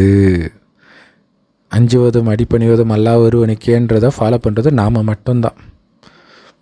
அவங்க மனித வழியைத்தான் ஃபாலோ பண்ணிகிட்டு இருக்கிறாங்க, அல்லாஹ் வழியை ஃபாலோ பண்ணுறது கிடையாது. ஸோ கடவுள் சொல்கிற மாதிரி வந்தால் கேட்போம், அவ்வளோதான். ஸோ இதுக்கு தான் தைரியம் வேணும், பாபா சொல்கிற மாதிரி நடக்கிறதுக்கு. ஸோ இது வந்து இன்றைக்கி குரானில் கூட வந்தது. வீட்டை விட்டு வெளியேறுங்க அப்படின்னு சொன்ன பிறகு அவங்க வந்து சண்டைன்னு நினச்சிக்கிறாங்க. ஸோ வீட்டை விட்டு வெளியேறுங்கன்னு சொன்ன பிறகு நீங்கள் ஏன் பயந்துட்டு வீட்டுக்குள்ளேயே இருந்துட்டீங்க அப்படின்னு இருக்கும். ஸோ அதோடைய அர்த்தம் என்னென்னா பற்று இல்லையா. பாபா சொல்லுவார், ஏழை பெண்களாக இருந்தால் 4 வீட்டில் 10 பாத்திரம் தேய்ச்சி கூட போய்ச்சிக்குவாங்க, ஆனால் பணக்கார பெண்கள் சொத்தின் மீது உள்ள பற்றுனால வரமாட்டாங்க, காமத்தை விட மாட்டாங்க, காமத்தை விட்டால் கணவன் துரத்திட்டா என்ன பண்ணுறது அப்படின்னு நினைப்பாங்க. ஸோ அந்த அர்த்தத்தில் தான் சொல்கிறார். அப்படி ஒரு நிலையாக இருந்தாலும் தூய்மையை இழக்க மாட்டேன், உயிரை விட்டாலும் விடுவேன், தூய்மையை இழக்க மாட்டேன் அப்படின்றது தான் தைரியம். ஸோ அப்பா சொல்கிறதை தான் நாங்கள் கேட்போம். கோடி ரூபாய் கொடுத்தாலும் மற்றவங்க சொல்கிறத நாங்கள் கேட்க மாட்டோம். பக்தி மார்க்கம் எல்லாம் மனிதர்களுடைய வழி தான். கடவுள் கொடுப்பது தான் ஞானம், ஆன்மீக பாதை. ஸோ ஒரே ஒரு ஞான கடல் கிட்ட மட்டும்தான் இந்த ஞானம் இருக்குது. 5000 வருஷத்துக்கு ஒரு தடவை மட்டுமே இந்த ஞானம் வரும், அப்புறம் காணாமல் போயிடும். அப்போ இந்த ஞானத்துக்கு எவ்வளோ மகிமை, எவ்வளோ டிமாண்ட் இருக்கணும். மற்றபடி வேதங்கள், பைபிள், குரான் இதெல்லாம் ஆயிரக்கணக்கான வருஷமாக இருந்துக்கிட்டு தான் இருக்குது. ஆனால் இந்த ஞானம் திடீர்னு மறைஞ்சிடும், ஸ்தூலமாகவே இருக்காது. நம்ம இப்போ சங்கமயுகத்திலே இப்போவே நீங்கள் தாரணை பண்ணிக்கிட்டது தான். கடைசியில் உலகழிவின் போதெல்லாம் எதுவுமே இருக்காது. இப்போவே நீங்கள் ஒரு நாள் முரளி படிக்கலைனாலே உங்களுக்கு அவ்வளோ டிஃப்ரென்ஸ் தெரியும். எந்த ஞானமும் வராது, அப்படியே பைத்தியம் பிடிச்ச மாதிரி இருக்கும்னா கடைசி நேரத்தில் எதுவுமே இருக்காது. அப்போ எந்த அளவுக்கு நீங்கள் தாரணை பண்ணிடணும்னு யோசிச்சு பாருங்கள். ஏதாவது ஒரு 4 பாயிண்ட் எப்போவுமே மைண்டுக்குள்ளே ஓடிக்கிட்டே இருக்கணும். ரெண்டக்கன்ற மாதிரி பாபாவுடைய பாயிண்ட் ஓடிக்கிட்டே இருக்கணும். ஒரு நாளைக்கு ஒரு 10-15 பாயிண்ட்டு எப்போவுமே மைண்டில் ஓடிச்சுன்னா இன்னும் சூப்பர். அதோடைய நினைவு தான் தேவிகளுக்கு 10 கை 15 கை அத்தனை ஆயுதங்கள், ஞான ஆயுதங்களை பிடிச்சிட்டு இருக்கிறாங்க எப்போவுமேனு அர்த்தம். எவ்வளோ ஞான பாயிண்ட்டு கொடுக்குறாரு ஒரு முரளியிலுமே. அப்படி இல்லைன்னா கூட அவ்வியக்த முறையில் எடுக்கலாம். பட் இன்றைக்கி பாருங்கள் எவ்வளோ பாயிண்ட்டு கொடுத்துருக்கிறார். மற்றபடி சாஸ்திரங்கள் எல்லாம் பக்தி மார்க்கத்தை சார்ந்தது. ஸோ சாஸ்திரங்களை படிக்கிறீங்க அப்படின்னாலே பக்தி மார்க்கத்தை சார்ந்தவர்களாக இருக்கிறீங்கன்னு அர்த்தம். ஞானக்கடலோ நம்ம அப்பா மட்டும்தான். ஞான நதிகளாகிய நாம் அந்த ஞானக்கடலிருந்து வெளிப்படுறோம்.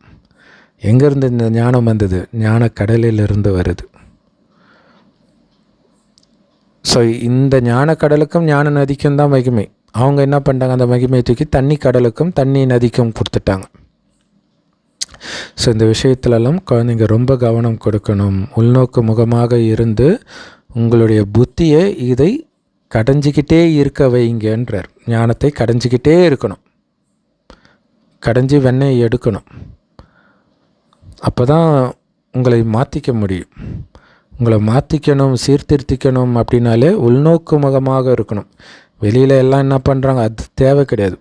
நான் எப்படி இருக்கிறேன் அதுதான் முக்கியமான விஷயம் இல்லையா. முஸ்லீம் நாடுகளில், சில நாடுகளில் பார்த்திங்கன்னா, ஈரான் போன்ற நாடுகளில் அந்த தலையில் போடுற ஹிஜாப் லேசாக லூஸாகி ஸ்லைட்டாக முடி தெரிஞ்சாலே பிடிச்சி அரெஸ்ட் பண்ணுவாங்க. அப்போ தங்களை கண்ட்ரோல் பண்ணாமல் மற்றவங்கள கண்ட்ரோல் பண்ணிட்டுருக்குறாங்க. அந்த வேலை நமக்கு கிடையாது. உலகம் ரொம்ப மோசமாக தான் ஆகும். எப்படி வேணாலும் வரட்டும், அரைகுறையாக வரட்டும், எப்படி வேணாலும் வரட்டும், உங்கள் பார்வை புருவமத்திக்கு தான் போகணும். அதுக்கு ட்ரைனிங் தான் யூடியூப்பு, சோஷியல் மீடியாலாம் கொடுக்குது. இல்லை நல்ல ப்ரோக்ராம் பார்த்துக்கிட்டே இருக்கும்போது திடீர்னு ஏதாவது ஒன்று வந்துடும். அப்போ உங்களுடைய கண் டக்குன்னு புருவமத்திக்கு போகுதா, வேறு எங்கேயும் போகாமல் இருக்குதா, அதில் கவனம் கொடுக்கணும். முகம் கூட அழகாக இருக்குதுன்னே கூட பார்க்கக்கூடாது, ஃபோன்லேயே கூட. அங்கே நீங்கள் ப்ராக்டிஸ் அங்கே அலட்சியமாக இருந்தீங்கன்னா நிஜத்தில் பார்க்கும்போதும் அதே மாதிரி அலட்சியமாக இருந்துடுவீங்க. ரொம்ப கவனமாக இருக்கணும். என் மைண்டு எதை பார்க்குது அதுலேயே கவனம் கொடுத்துக்கிட்டே இருக்கணும். ஸோ உங்களை நீங்கள் மாற்றிக்கணும் அப்படின்னா உள்நோக்கு முகமாகி உங்களை செக் பண்ணிக்கிட்டே இருங்க. காவல் காக்கிறது தான் வேலை. மைண்டுக்குள்ளே ஏதாவது அழுக்கு உள்ளே போகுதா செக் பண்ணிக்கிட்டே இருக்கணும். உங்களுடைய உதட்டில் இருந்து எந்த தவறான வார்த்தையும் வருவதற்கு அனுமதிக்காதீங்க.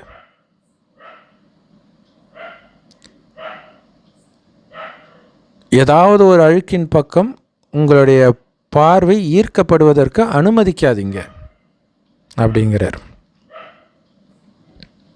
அப்படி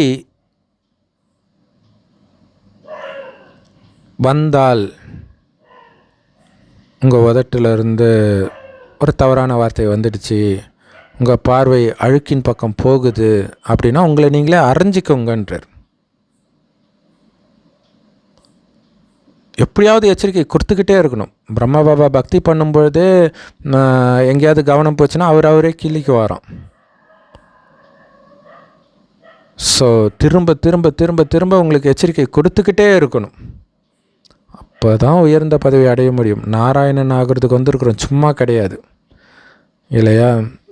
திரும்பியே பார்க்கக்கூடாது, கவனம் கொடுக்கணும்.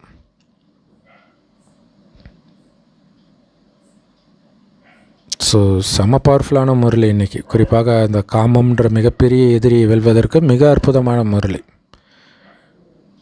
ஸோ எந்த தவறான வார்த்தையும், ஸோ இந்த தவறான வார்த்தைன்னும் போது ஞாபகம் வந்துச்சு, அந்த பிரச்சனையிலேயே அந்த ப்ரோக்ராமில் கெட்ட ஜோக் அடித்தாங்கன்னு சொன்னோம் இல்லையா? ஸோ அதை பற்றி ஒருத்தர் வீடியோ போட்டிருக்காரு ஹிந்தியில். அவர் வந்து ஆக்சுவலாக பெரும்பாலும் அரசியல் கண்டென்ட்டு தான் அவங்க பேசுவாங்க. அவர் பேசும்போது ஒரு இங்கிலீஷில் ஒரு கெட்ட வார்த்தை அது சாதாரணமாக யூஸ் பண்ணுவாங்க. அர்த்தம்னு பார்த்தீங்கன்னா அது கெட்ட வார்த்தை, பட் ஆனால் அது ஜென்ரலாக எல்லாத்துக்குமே யூஸ் பண்ணுற மாதிரி ஆயிடுச்சு. அந்த மாதிரி ஒரு எஃப் வேர்டு அதை வந்து சொல்லிட்டார். சொன்னதுக்கப்புறம் அவருக்கு இமெயில் வந்துச்சான், இப்படிலாம் பேசாதீங்க பிரதர் அப்படின்ட்டு. இல்லை பிரதர், நார்மலாக நான் அப்படி பேச மாட்டேன் பிரதர், அன்றைக்கி அது மாதிரி ஒரு மாதிரி கோபமாக இருந்துச்சு அப்படின்னு இவர் ரிப்ளை பண்ணாராம். ஸோ அப்போ மறுபடியும் வந்து தான் அது பிரதர்கிட்டேருந்து வந்துச்சா சிஸ்டர்கிட்டேருந்து வந்துச்சா தெரில, இமெயிலு என்ன வந்துச்சு அப்படின்னா 2 ரீசன் பிரதர். ஒன்று, நீங்கள் கொடுக்குறத அந்த யூடியூப்பு நீங்கள் தனியாக ரூமில் பேசுகிறீங்கன்னு நினைக்காதீங்க, நாங்கள் குடும்பத்தோடு டிவியில் பார்க்குறோம், பெரிய ஸ்க்ரீனில் பார்க்குறோம். அது பார்க்குறதுக்கு எப்படி இருக்கும்? குழந்தைங்களாம் வச்சு கேட்கும்போது குழந்தைங்க அப்போவே கேட்பாங்க அதுக்கு என்ன அர்த்தம்ன்ட்டு இல்லை. இப்போ குழந்தைங்களுக்கு அது இருக்கும்போது அப்படியே கேட்பாங்க. அடுத்தது, கோபத்தை கெட்ட வார்த்தை யூஸ் பண்ணாமல் உங்களால் வெளிப்படுத்த தெரியாதா அப்படின்னு கேட்குறாங்க. அதுலேருந்து என்னோடய சேனலில் நான் அந்த மாதிரி கெட்ட வார்த்தையே இருக்காது, நீங்கள் வேணால் செக் பண்ணிக்கோங்க. 4-5 வருஷமாக எப்போவுமே இருக்காது, பட் ஒரே ஒரு தடவை அதை யூஸ் பண்ணிட்டேன், அதுக்கப்புறம் ரொம்ப கவனமாக இருந்தேன் அப்படின்னாங்க. இதே தானே பாபா நமக்கு சொல்கிறாரு, தனியாக இருக்கிறதா நினைக்காதீங்க, உலக மேடையில் உலகமே உங்களை பார்த்துக்கிட்டு இருக்குதுன்னு நினைங்கன்ற. நீங்கள் தனியாக வீட்டில் உட்காந்துட்டு இருந்தால் கூட, உங்கள் குடும்பத்தினர்கிட்ட பேசினாலும் ஃப்ரெண்டுக்கிட்ட பேசினா கூட உலகமே கவனிச்சிட்டு இருக்குது பெரிய ஸ்க்ரீன்லன்னு பாருங்கள். ஏன்னா கடைசியில் போட்டு காட்டுவார். செக் பண்ணிக்கிட்டே இருக்கணும், அப்போ தான் உயர்ந்த பதவி அடைய முடியுன்றார். ஏன்னா விட்டுற மாட்டாங்களே. இப்போ மக்களாட்சி இருக்குது இல்லை, இதே மக்கள் ஓட்டு போட்டு தான் நீங்கள் நாராயணன் ஆகிறீங்க. இப்போவே மனதுனால நடக்கும். அந்த காட்சி காட்டும்போது ஐயோ இந்த மாதிரிலாம் நம்மளால் இருக்க முடியாதுப்பா சாமி, அவரே நாராயணன் ஆக்கிடுங்கன்றுவாங்க. அந்த மாதிரி இருந்து காட்டணும். நீங்கள் உங்களுடைய உதட்டிலிருந்து ஒரு தவறான வார்த்தை கூட வந்துடக்கூடாது, கோபமே வரக்கூடாது, இல்லை கோபத்தை வெளிப்படுத்துகிற வார்த்தை கூட வரக்கூடாது. ஸோ பாபா எல்லா விதமான பாடமும் உங்களுக்கு நடத்த வேண்டி இருக்குது. ஒருத்தரை பைத்தியம்னு சொல்கிறது கூட தப்பான வார்த்தை தான்றார், கெட்ட வார்த்தை தான்றார். பைத்தியம்னு சொன்னாலே செம்ம இல்லை? நம்மளாம் அதுதான் ஒரு டீசெண்டாக திட்டுற வார்த்தைன்னு நினச்சிட்ருக்குறோம்ல, அதுவும் கெட்ட வார்த்தைன்றார். ஒருத்தரை பைத்தியம்னு சொல்கிறது கெட்ட வார்த்தைன்றார். இப்போ எவ்வளோ கவனமாக இருக்கணும் யோசிச்சு பாருங்கள். அதுவும் சேவை செய்யும்போது ரொம்ப ரொம்ப கவனமாக இருக்கணும் வார்த்தையில். இல்லை அந்த மாதிரி வார்த்தையை நான் சொன்னாலே அந்த ஜோக் அடித்து இவருக்கே கேர்ள் ஃப்ரெண்ட் இருக்கும்போது உனக்கு இல்லையா அப்படின்னு கேட்குறாரு, ஒரு காமெடின்னு. அப்போ எல்லாம் கை தான் தட்டுறாங்க. ஆனால் இப்போ அதை பார்க்கும்போது ஊனமானவர்கள் மனதை புண்படுதுன்ட்டு அவங்க மாட்டுறாங்க. ஸோ அதுக்கு அரசியல் காரணமும் இருக்கும். அரசியலில் ஏதோ ஒரு பிரச்சனை வருதுன்னா அதை திசை திருப்புறதுக்கு கூட மாட்டுவாங்க. ஆனால் அவங்களுடைய நேரம் பாருங்கள், கெட்ட வார்த்தை பேசி அவன் மாட்டினா பரவாயில்ல, இந்த மாதிரி வார்த்தை பேசியும் மாற்றுறாங்க. ஸோ அப்போ தவறான விஷயம்னா மாட்டிக்குவீங்க. ஸோ ரொம்ப கவனமாக இருக்கணும். மனிதர்கள் அவங்க மைண்டில் வர்றதெல்லாம் பேசுகிறாங்க, அப்படி பேசக்கூடாது. ஃபில்டர் பண்ணி கரெக்டாக வருதா வார்த்தை பொறுமையாக பேசுங்க. வேகமாக பேசணுன்னு யாராவது உங்கள் நெத்தியில் துப்பாக்கி வச்சு சொல்கிறாங்களா? பொறுமையாக யோசித்து இந்த வார்த்தை பேசலாமா பேசக்கூடாதா யோசித்து பேசுங்க. பேசுனதுக்கப்புறம் யோசிக்கிறது அஞ்ஞானி, பச்சாதாபப்படுறது. யோசிச்சுட்டு பேசுங்க, யோசிச்சுட்டு செய்யுங்க. மனிதர்களுக்கு யாருடைய மகிமை பாடுறோன்னே தெரியாமல் மகிமை பாடிட்டு இருக்கிறாங்க. மகிமையெல்லாம் ஒரு பதித்த பாவன தந்தைக்குத்தான் பாடணும். மகிமைக்குரியவர் வேற யாருமே இல்லையே. யார் உங்களை தூய்மையாக்குறா? பிரம்மா விஷ்ணு சங்கர் தூய்மையாக்குனாங்க? அவங்க யாரையும் தூய்மையாக்குறது கிடையாது. அழுக்கானவர்களை தூய்மையாக்குபவர் ஒரு தந்தை தான். அதனால தான் அவரை கடவுள்னு சொல்கிறோம். ஸோ அவர் உருவாக்குற அந்த தூய்மையான உலகம் கண்டிப்பாக புது உலகத்தில் தான் இருக்கும். இப்போ அது இல்லை. தூய்மை சொர்க்கத்தில் தான் இருக்கும். ஸோ அதனால தான் இங்கே இருக்கக்கூடிய விஷயத்தை பார்த்தும் பார்க்காம கேட்டும் கேட்காம இருங்கன்ற. ஸோ ஏதோ ஒரு தூங்குறதுக்கு முன்னாடி சும்மா போர் அடிக்குது அப்படின்ட்டு சும்மா ஒரு 2 ரீல்ஸ் பார்த்தீங்கன்னா காலைல அதுதான் ஞாபகம் வரும். இவ்வளோ கவனமாக இருக்கணும் நம்ம இல்லையா? எதை பார்க்குறோன்றதுல ரொம்ப கவனமாக இருக்கணும். பாபா தூய்மையின் கடலாகவும் இருக்கிறார்.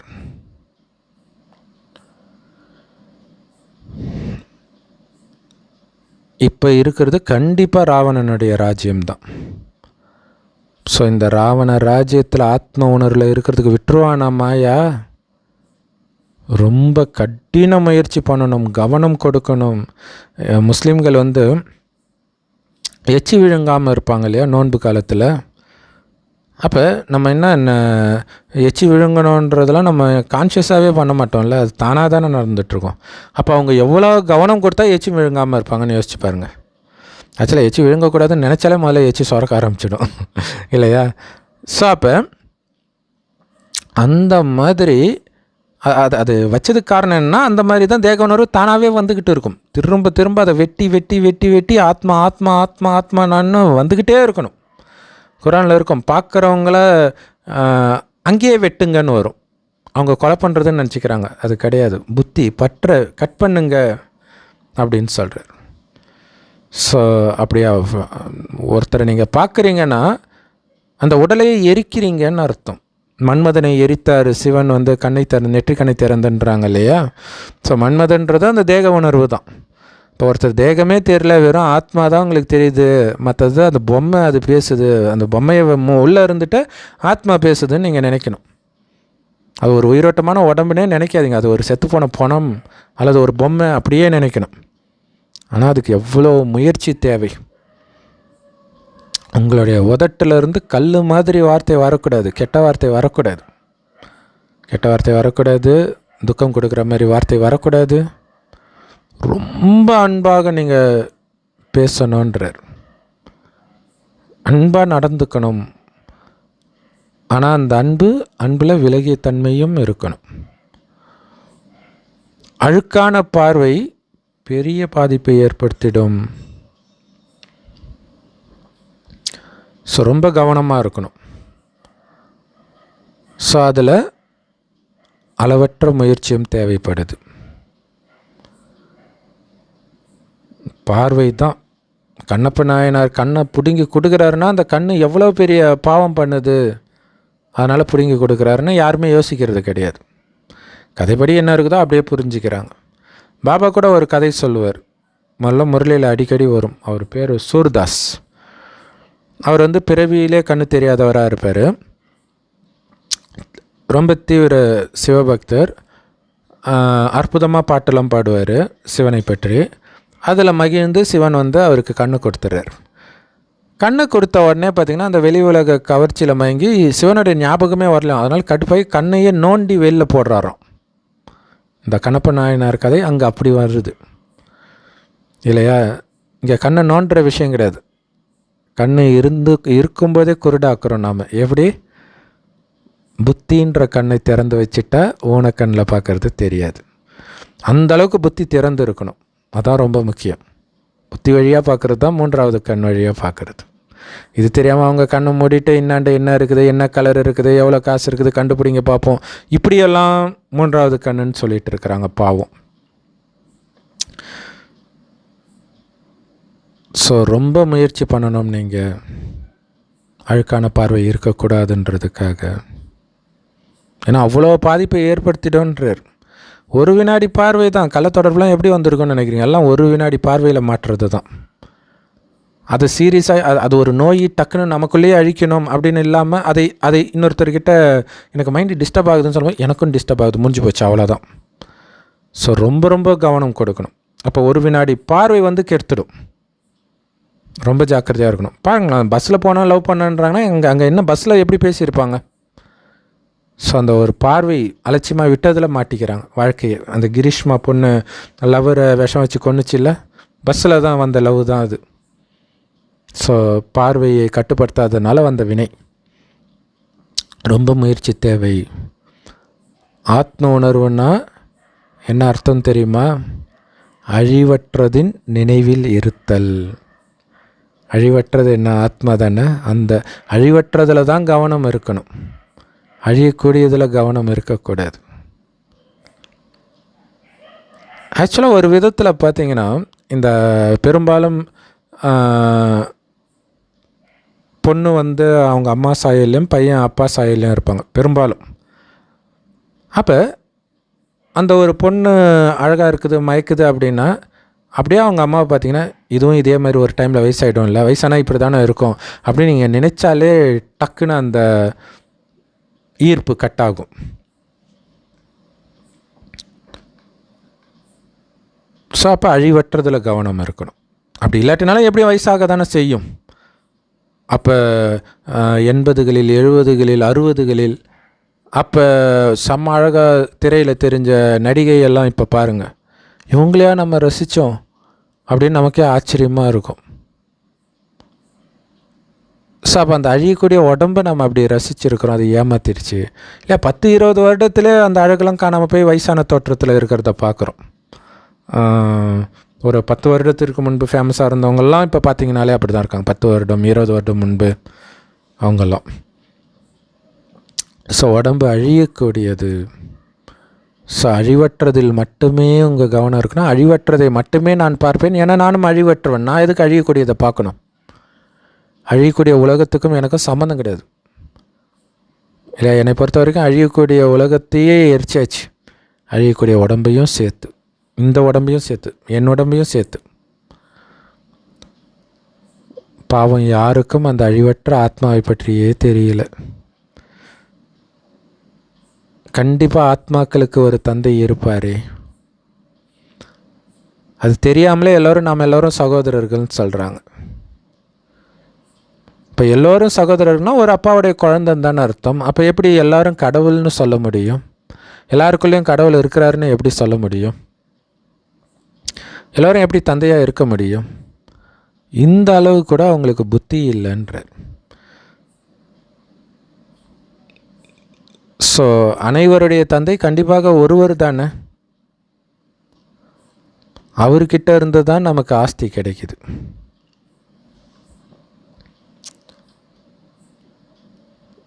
எல்லாருக்குள்ளேயும் கடவுள் இருந்தார்னா எல்லாரும் அவங்களுக்கு முக்தியை கொடுக்குறாங்க. அப்படி எல்லாருக்குள்ளேயும் இருந்தால் எதுக்கு போய் கும்பமேளாவில் முழுக்கிறாங்க? அப்போ எல்லாருக்குள்ளேயும் இல்லைன்னுன்றதுனால தான் அங்கே போகிறாங்க. அங்கேயும் கிடையாது. ஸோ அவர் வரும்பொழுது தான் அவர்கிட்ட இருந்து நீங்கள் ஆஸ்தி அடைய முடியும். அவர் தான் அனைவரின் தந்தை. அவருடைய பேர் சிவன். அவர் இங்கே வந்ததுனால தான் சிவராத்திரி கொண்டாடுற மாதிரி நினைவாக. எப்போ வராரு? இரவில் வருகிறார், கலியுக இரவில். ஸோ சிவராத்திரின்னு தான் சொல்கிறோமே தவிர ருத்ரராத்திரினோ கிருஷ்ணராத்திரினோ சொல்கிறது கிடையாது இல்லையா? அப்போ சிவன் தான் இரவில் வருகிறார். மனிதர்கள் பாவம் எதையுமே புரிஞ்சுக்கிறது கிடையாது. எல்லாமே அவருடைய ரூபம்தான் அப்படின்னு சொல்கிறாங்க, எல்லாமே அவருடைய லீலை தான் அப்படின்னு சொல்கிறாங்க. எல்லையற்ற தந்தைக்கிட்ட இருந்து எல்லையற்ற ஆஸ்தியை இப்போ நீங்கள் அடையிறீங்கன்னு புரிஞ்சுக்கிறீங்க.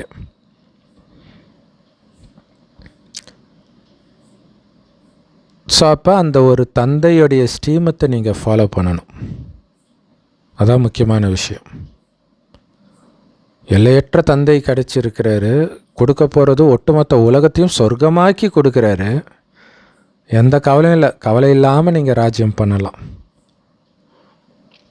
அப்படிப்பட்ட ராஜாவாகணும்னா இப்போ நான் சொல்கிற மாதிரிலாம் நீ ஃபாலோ பண்ணு, இந்த ஒரு பிறவி மட்டும்ன்றார். அங்கே ராஜாக்கள் எந்த சட்டமும் போட மாட்டாங்க.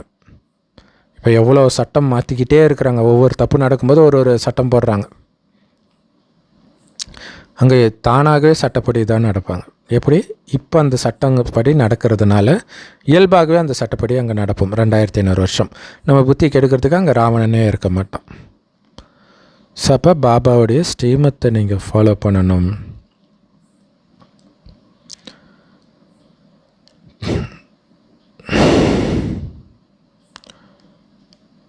பாபா சொல்கிறாரு, என்னை நினைவு செய்யுங்க. மெயின் ஸ்ரீமத்து அதுதான். ஸோ வேலையாட்களுக்கெல்லாம் இந்த ஞானத்தை கொடுங்க. உங்கள் வீட்டில் வேலை செய்கிறாங்க அல்லது துப்புரவு பணியாளர்கள், இந்த மாதிரி யாராக இருந்தாலும் அவர்களுக்கும் இந்த ஞானத்தை கொடுங்க. அவங்களுக்கும் கொஞ்சம் நன்மை கிடைக்கட்டுமே. ஆனால் உங்களுக்கே பாபா நினைவில் இருக்க முடியல அப்படின்னா நீங்கள் எப்படி மற்றவர்களை நினைவில் எடுத்துகிட்டு வர முடியும்? ஸோ ராவணன் உங்களை முற்றிலுமாக அழுக்காக்கிடுறான். பிறகு பாபா உங்களை ஃபரிஸ்தாக்களாக தூய்மையாக்கி ஃபரிஸ்தாக்களாக மாற்றுறார்.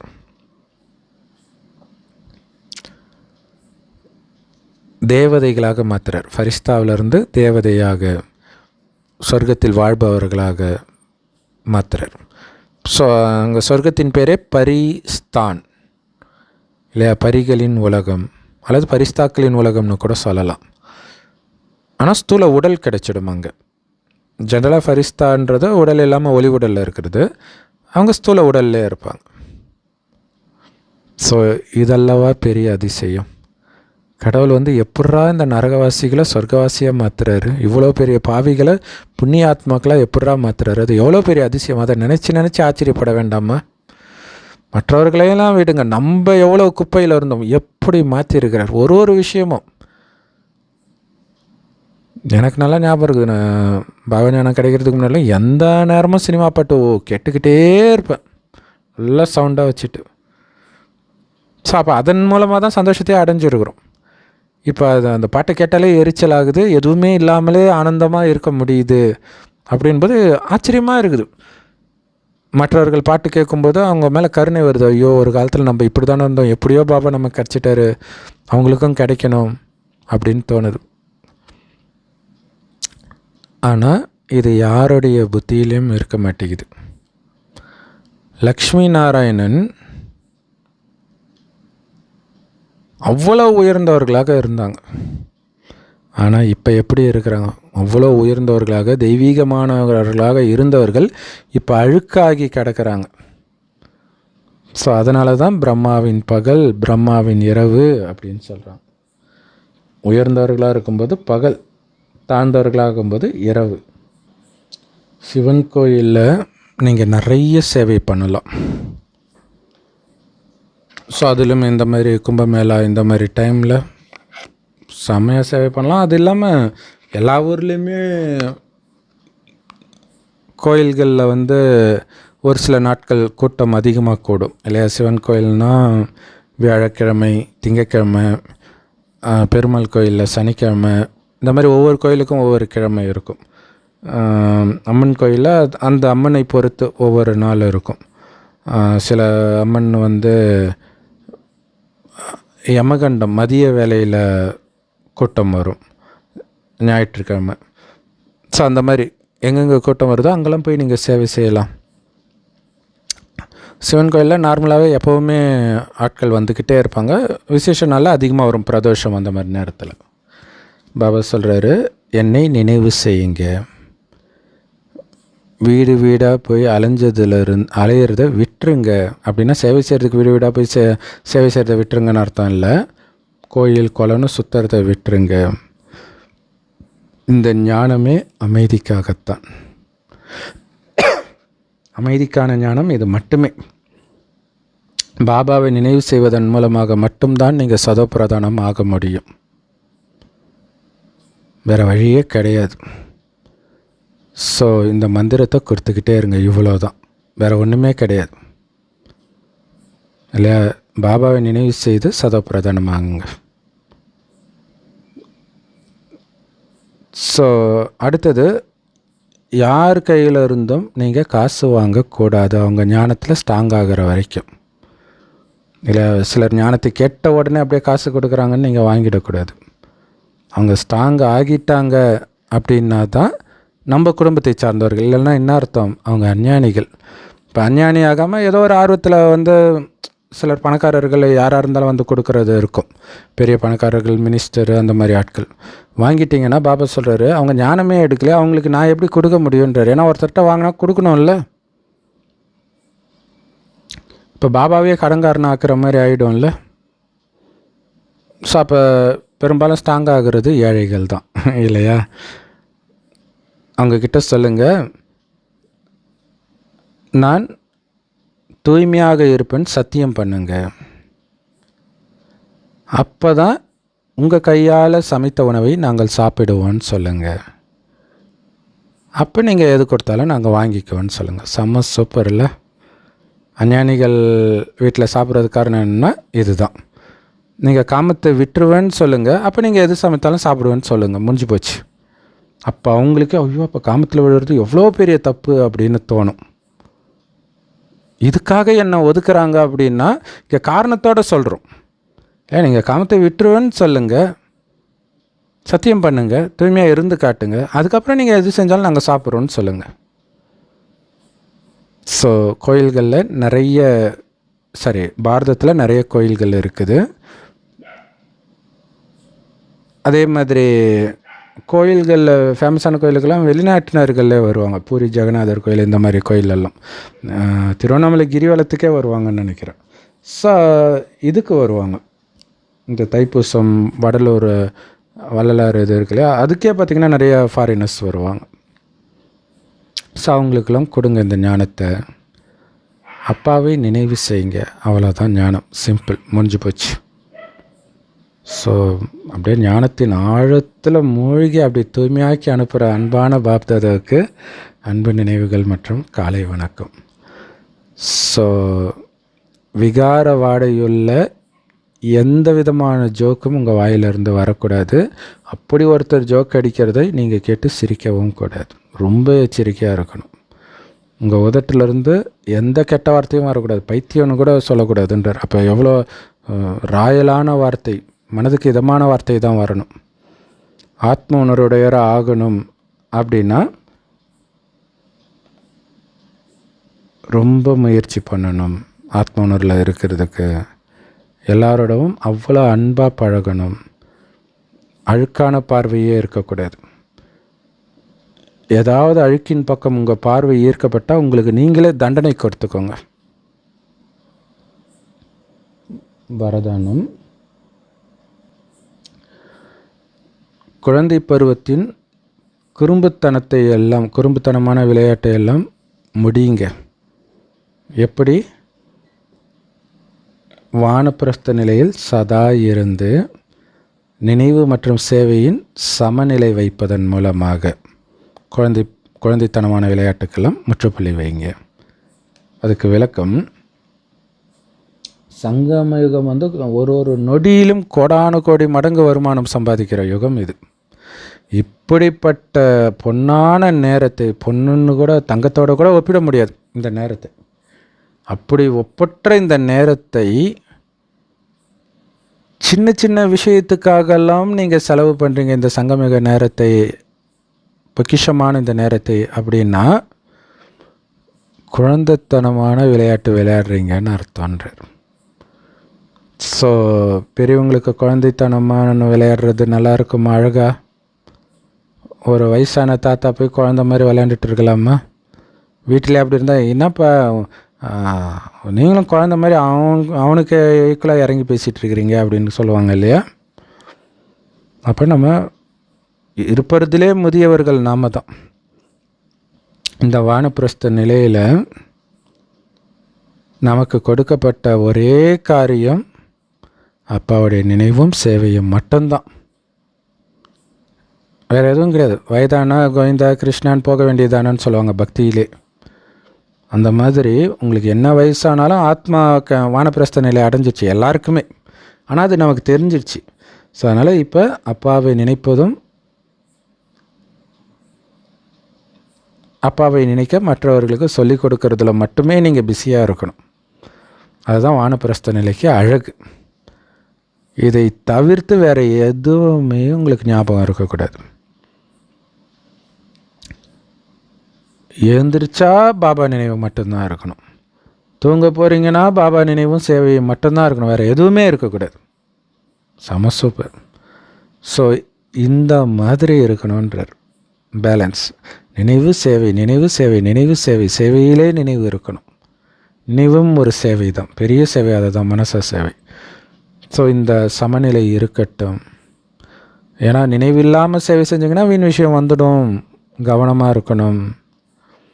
ஸோ திரிகால தரிசியாகி குழந்தைத்தனமான விளையாட்டை எல்லாம் முடிவு கற்ற நிறைவு விழா கொண்டாடுங்கள்.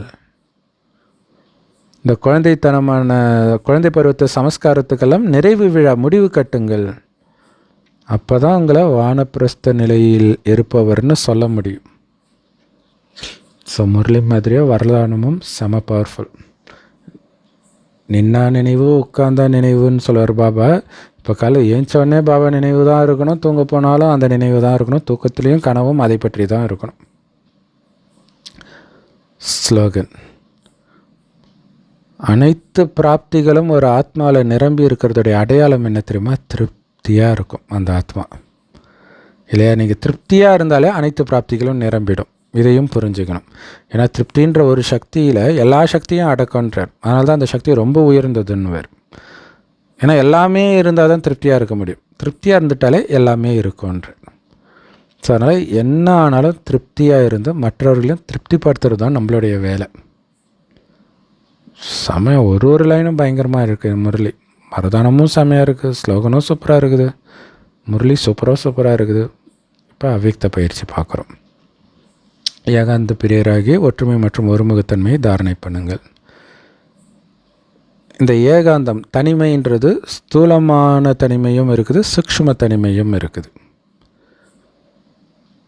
நீங்கள் அந்த தனிமையின் ஆனந்தத்தை அனுபவம் செய்ய ஆரம்பிச்சிட்டிங்கன்னா அதுக்கப்புறம் வெளிநோக்கு முகமையாகவே உங்கள் புத்தி போகாதுன்றார் இல்லையா? அந்த பாபா நினைவிலே நீங்கள் மற்றவர்களோட சேவை அப்படின்னா தனியாக தான் இருக்கணும் அப்படி கிடையாது. மற்றவர்களோட சேர்ந்து தானே சேவை செய்வோம். ஆனால் புத்தினால் ஒரு பாபாவை தவிர எனக்கு யாரும் இல்லை. ஆத்மா இப்போ எப்படி இருக்குது? இதில் கவனம் கொடுக்கறதுலே இருக்கிறது. இப்போ அது ஆனந்தமாக இருக்கா, அமைதியாக இருக்கா, வெளி உலக குப்பை எதுவும் வரலையா? ஸோ அதுதான் அந்த தனிமை அல்லது உள்நோக்கு முகம். இதன் சந்தோஷத்தை நீங்கள் அனுபவிச்சிட்டிங்கன்னா அதுக்கப்புறம் வெளி உலகம் உங்களுக்கு பிடிக்காதுன்றார். ஸோ அதனால தான் நமக்கு அந்த டிவி பாட்டு கீட்டு எதுவுமே பிடிக்காது. அப்படி பிடிக்குது அப்படின்னா இன்னும் நீங்கள் அந்த தனிமையின் சுவையை அனுபவிக்கலைன்னு அர்த்தம். அது மட்டும் இல்லை, அவ்வியக்த நிலையை அதிகரிக்கணும் அப்படின்னா ஏகாந்தத்தில் மூழ்கி இருப்பதில் ஆர்வம் இருக்கணும். ஒரு பக்கம் ஒற்றுமையாகவும் இருக்கிறீங்க, அதே நேரத்தில் ஏகாந்த பிரியராகவும் இருக்கணும் இல்லையா? எல்லோரோடையும் சேர்ந்து சேவை செய்கிறதுக்கு எப்பயும் ரெடி. அப்படி எல்லாரோடையும் சேரும்போது ஜென்ரலாக என்ன ஆகும்? புத்தி மயங்கும் இல்லை? அங்கே இருக்கக்கூடிய விஷயம் அதுலேயே புத்தி மயங்கி கிடக்கும். ஆனால் அதிலிருந்து விலகியும் இருக்கணும். அப்போ எல்லாரோடையும் சேவை செஞ்சுட்டு அப்படியே தனியாக வந்தால் தனியாக அப்படியே வந்துடணும். அப்போ எப்படி அது சாத்தியம்? அங்கே இருக்கும்போதே நீங்கள் தனியாக தான் இருந்தீங்க. ஸோ இதோடைய நினைவு தான் அங்கே மகாபாரதத்தில் கிருஷ்ணர் அந்த குருகுலத்தில் படிச்சுட்டு இருக்கும்போது ஜாலியாக தான் இருக்கிறார். ஆனால் அது பிரியும் போது எல்லாம் அழுகுறாங்க. அவர் சிரிச்ச முகத்தோடு வர்றார். அப்போ அங்கே மனசை பறி கொடுக்கலை. அப்போ பாபாவோடு இருந்திருக்கிறார், தனிமையாகவே தான் இருந்திருக்கிறார். அதேமாதிரி ராதை அவங்கள லவ் பண்ணுறாங்க, ஆனால் இவரு லவ் பண்ணலை. இல்லையா? இவர் ஏகாந்த பிரியராகவே இருக்கிறதுனால அங்கேருந்து கம்சன் நாட்டுக்கு போகிறது அவருக்கு டிஃப்ரெண்ட்டாக தெரியல. ஐயோ, அவளை விட்டுட்டு வந்துட்டுமே, அது அவளை பற்றி எண்ணமே வரல. ஸோ அப்படி இருக்கணும். ஸோ செம முரளி இது, பயங்கர பவர்ஃபுல் முரளி. பல தடவை கேட்கணும், அவ்வளோ விஷயம் இருக்குது இது தாரணை பண்ணுறதுக்கு. Om Shanti. Love you Bap Dada. Thank you Bap Dada. குஷியாக இருங்க, குளிர்ச்சியாக இருங்க.